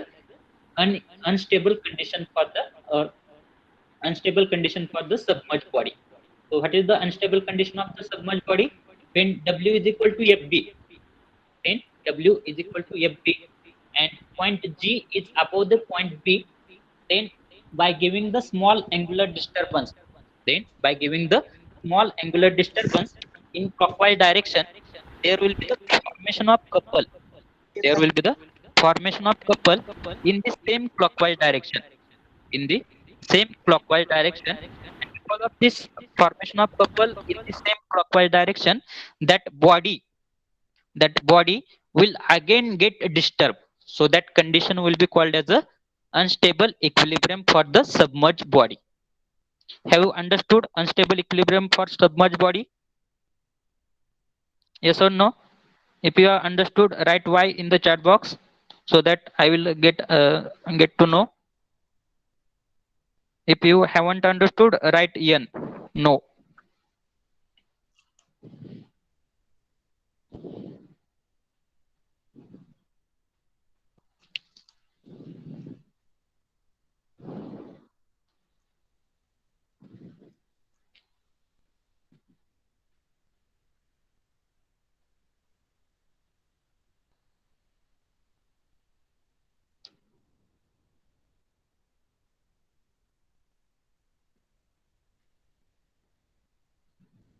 Revannath Jadhav, will you please unmute yourself? Jadhav, Yes, sir. have you understood this? Which point you Sir, haven't understood? Whenever till जेव्हा करता का तेव्हा नंतर काय होते ते? टिल्टिंग केल्यानंतर काय होते? हा लक्ष द्या त्या ठिकाणी हे आपण काय म्हणतोय अनस्टेबल इक्विलिब्रियम साठी काय कन्सिडर केलेलं आहे? पॉईंट जी जो आहे, पॉईंट जी म्हणजे काय? सेंटर ऑफ ग्रॅव्हिटीचा पॉईंट आहे, बरोबर.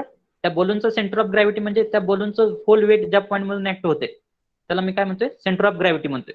आता ह्या जी पॉईंट मधून वेट नेहमी कोणत्या डायरेक्शनला ऍक्ट होत असतं? डाऊनवर्ड डायरेक्शनला ऍक्ट होणार आहे, बरोबर आहे. आता हा बलून आपण एअर मध्ये सोडलेला आहे त्यामुळे ह्या ठिकाणी काय झालेलं आहे? एअरचं डिस्प्लेसमेंट झालेलं आहे आणि जेवढं वेट ऑफ एअर डिस्प्लेस झालेलं आहे तेवढंच वेट ऑफ फोर्स काय होणार आहे? तेवढंच व्हॅल्यू ऑफ फोर्स काय होणार आहे? ऍक्ट होणार आहे त्या बलूनवरती. त्याला मी काय म्हणणार आहे? बायन्सी फोर्स म्हणणार आहे. तर बायन्सी फोर्स काय होणार आहे? अपवर्ड डायरेक्शनला ऍक्ट होणार आहे, बरोबर आहे. आणि कोणत्या पॉईंट मधून ऍक्ट होणार आहे? बी पॉईंट मधून ऍक्ट होणार आहे. मी फक्त ह्या ठिकाणी काय म्हणतोय? Position of relative position between G and point B ही काय रिलेटिव्ह पोझिशन आहे? बी पॉईंट अपवर्ड डायरेक्शनला आहे किंवा अबोव आहे आणि बी पॉईंट होता डाऊनवर्ड डायरेक्शनला आहे किंवा below of the point G. आता त्या बॉडीला स्मॉल अँग्युलर डिस्टर्बन्स देणार आहे क्लॉकवाईज डायरेक्शन मध्ये. अँग्युलर डिस्टर्बन्स दिल्यानंतर पोझिशन ऑफ जी आणि बी काय राहणार आहे? सेमच राहणार आहे, बरोबर. म्हणजे जी पॉईंट कोणता काय असणार आहे? अबोव द पॉईंट बी असणार आहे. रोल नंबर 33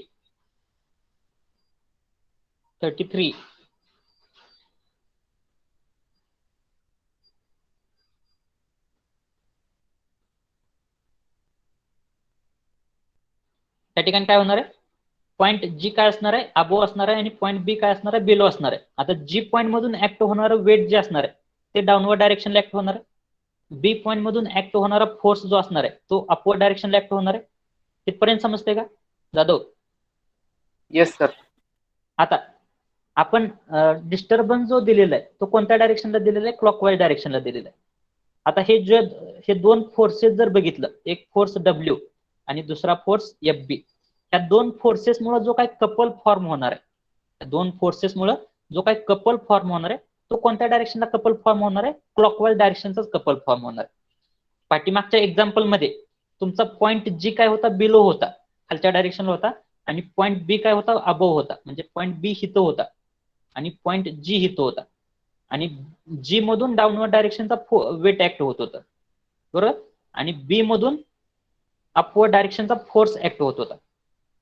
आणि ह्या दोन्हीमुळे जे काय फॉर्म होणार कपल होतं ते कोणत्या डायरेक्शनचं होतं? अँटी क्लॉकवाईजचं होतं. त्यामुळे ती बॉडी काय होत होती? रिस्टोअर होत होती, म्हणजे ओरिजिनल पोझिशनला जात होती. पण ह्या ठिकाणी जर बघितलं, दोन फोर्सेस जे आहेत त्यापैकी जी पॉईंट मधून ऍक्ट होणार फोर्स डाऊनवर्ड डायरेक्शनला आहे, बी पॉईंट मधून ऍक्ट होणार फोर्स अपवर्ड डायरेक्शनला आहे.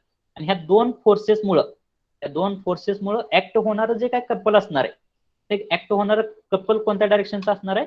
क्लॉकवाईज डायरेक्शनचं असणार आहे. म्हणजे कपल ह्या डायरेक्शनला ऍक्ट होणार आहे, कपल ह्याच डायरेक्शनला ऍक्ट होणार आहे, म्हणजे क्लॉकवाईज डायरेक्शनचं कपल असणार आहे. आणि डिस्टर्बन्स कसा होता? क्लॉकवाईज डायरेक्शनचाच होता. ज्यावेळेस क्लॉकवाईज डायरेक्शनचा डिस्टर्बन्स देतोय त्यावेळेस ह्या रिलेटिव्ह पोझिशनमुळे जी पॉईंट बी पॉईंटच्या अबोव असल्यामुळे काय होते? अजूनच क्लॉकवाईज डायरेक्शनचं कपल फॉर्म होते, आणि त्यामुळे काय होणार आहे? अजूनच जास्त ती बॉडी काय होणार आहे? डिस्टर्ब होणार आहे. ओरिजिनल पोझिशनला एच्या ऐवजी ती बॉडी काय होणार आहे? अजूनच जास्त डिस्टर्ब होणार आहे. So that condition is called as a unstable equilibrium और कंडिशन ऑफ अनस्टेबल इक्विलिब्रियम. आणि कंडिशन काय असणार आहे?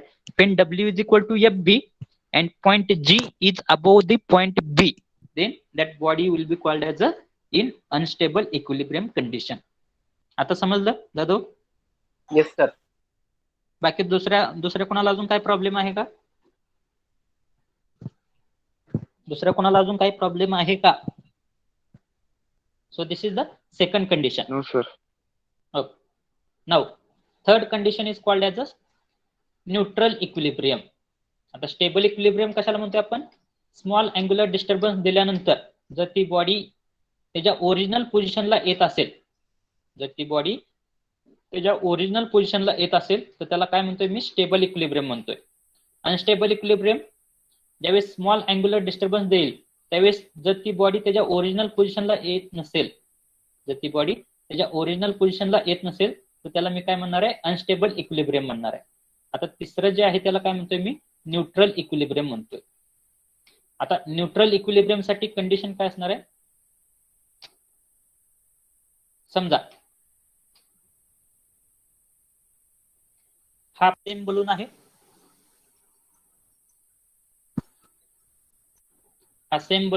आता ह्या सेम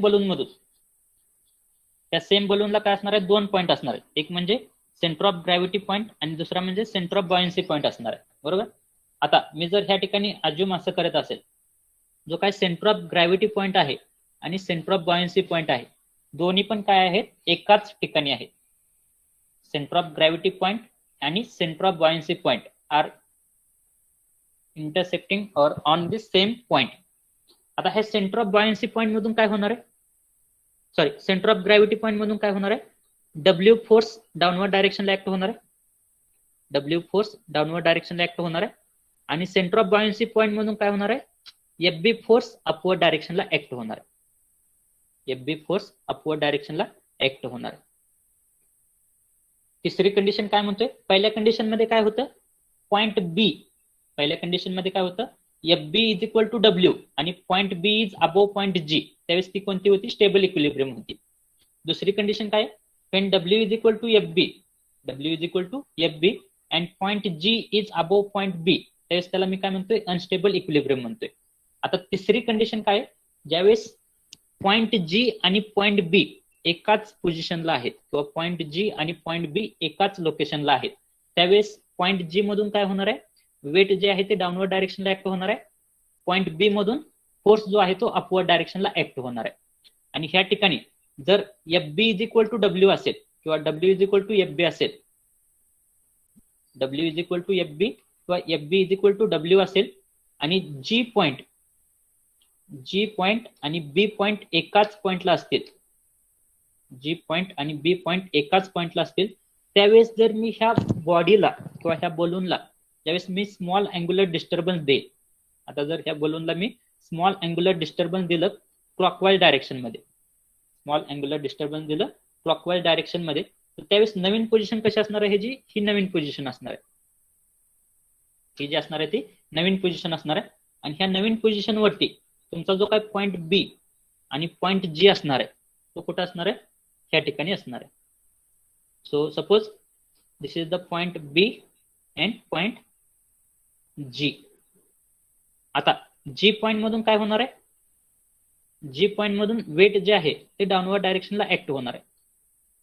जी पॉईंट मधून वेट जे आहे ते डाऊनवर्ड डायरेक्शनला ऍक्ट होणार आहे. बी पॉईंट मधून फोर्स एफ बी जे आहे, फोर्स एफ बी जे आहे ते अपवर्ड डायरेक्शनला ऍक्ट होणार आहे. आता आपण काय म्हणतो, W is equal to F B आहे.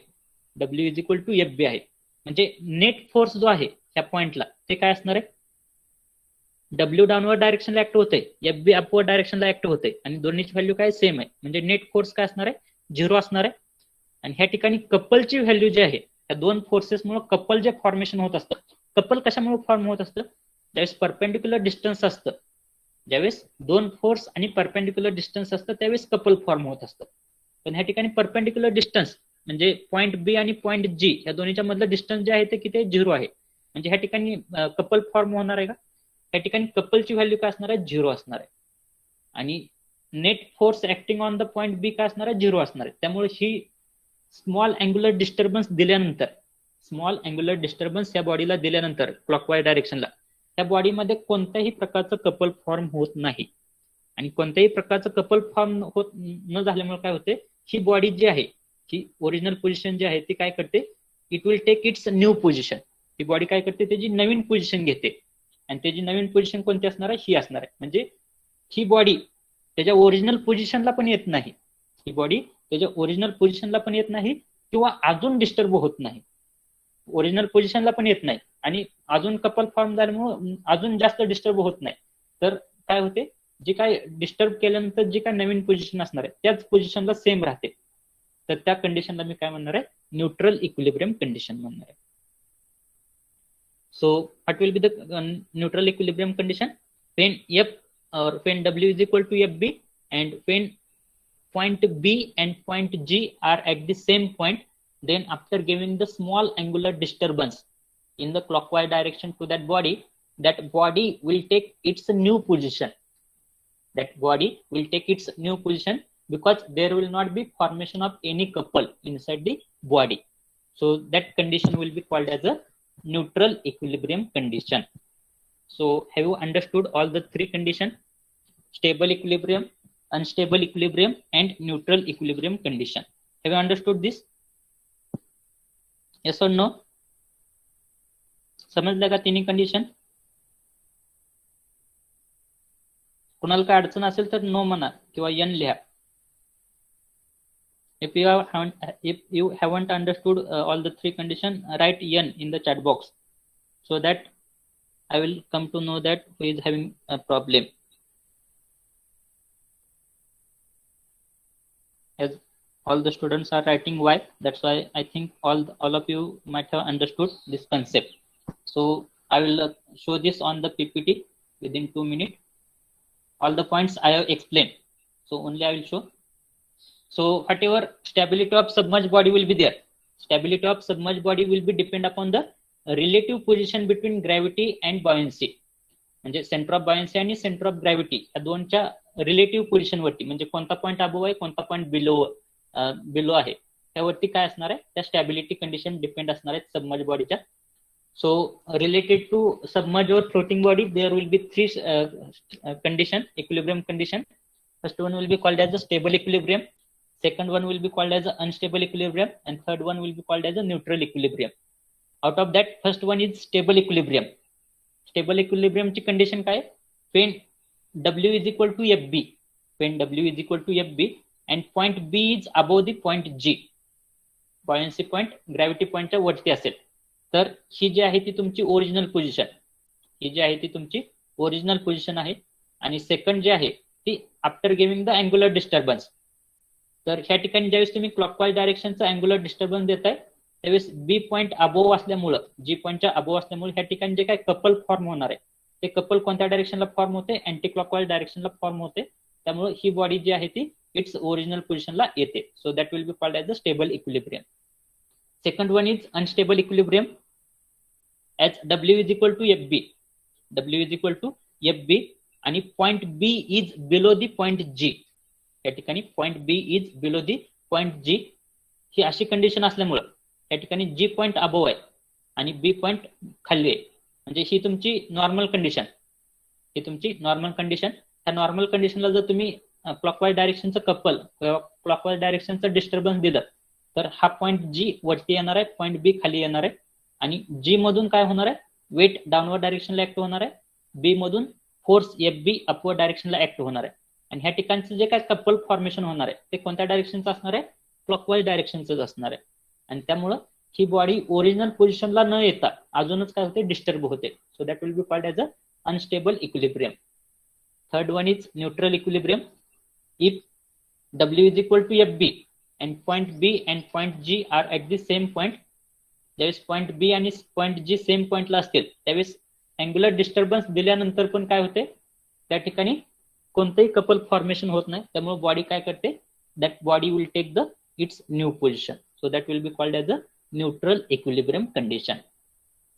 So here we have completed the stability of submerged bodies. Now last point is remaining, that is nothing but stability of floating body, and after that we have to solve one problem related to buoyancy and metacenter. So that will be our end of our complete chapter, chapter number 1. So still one lecture is required for completion of this chapter. Now time is almost 11:58. So here we are going to end our lecture. समजतंय का सगळ्यांना, जे काय शिकवतो ते समजतंय का सगळ्यांना, त्या काय अडचण आहे, अडचण आहे का काय, समजत असेल तर वाईल लिहा. जे काय शिकवतोय FM मध्ये सगळ्यांना समजतंय, no problem. So now you can write down the roll number in the chat box and you can exit the lecture. Thank you.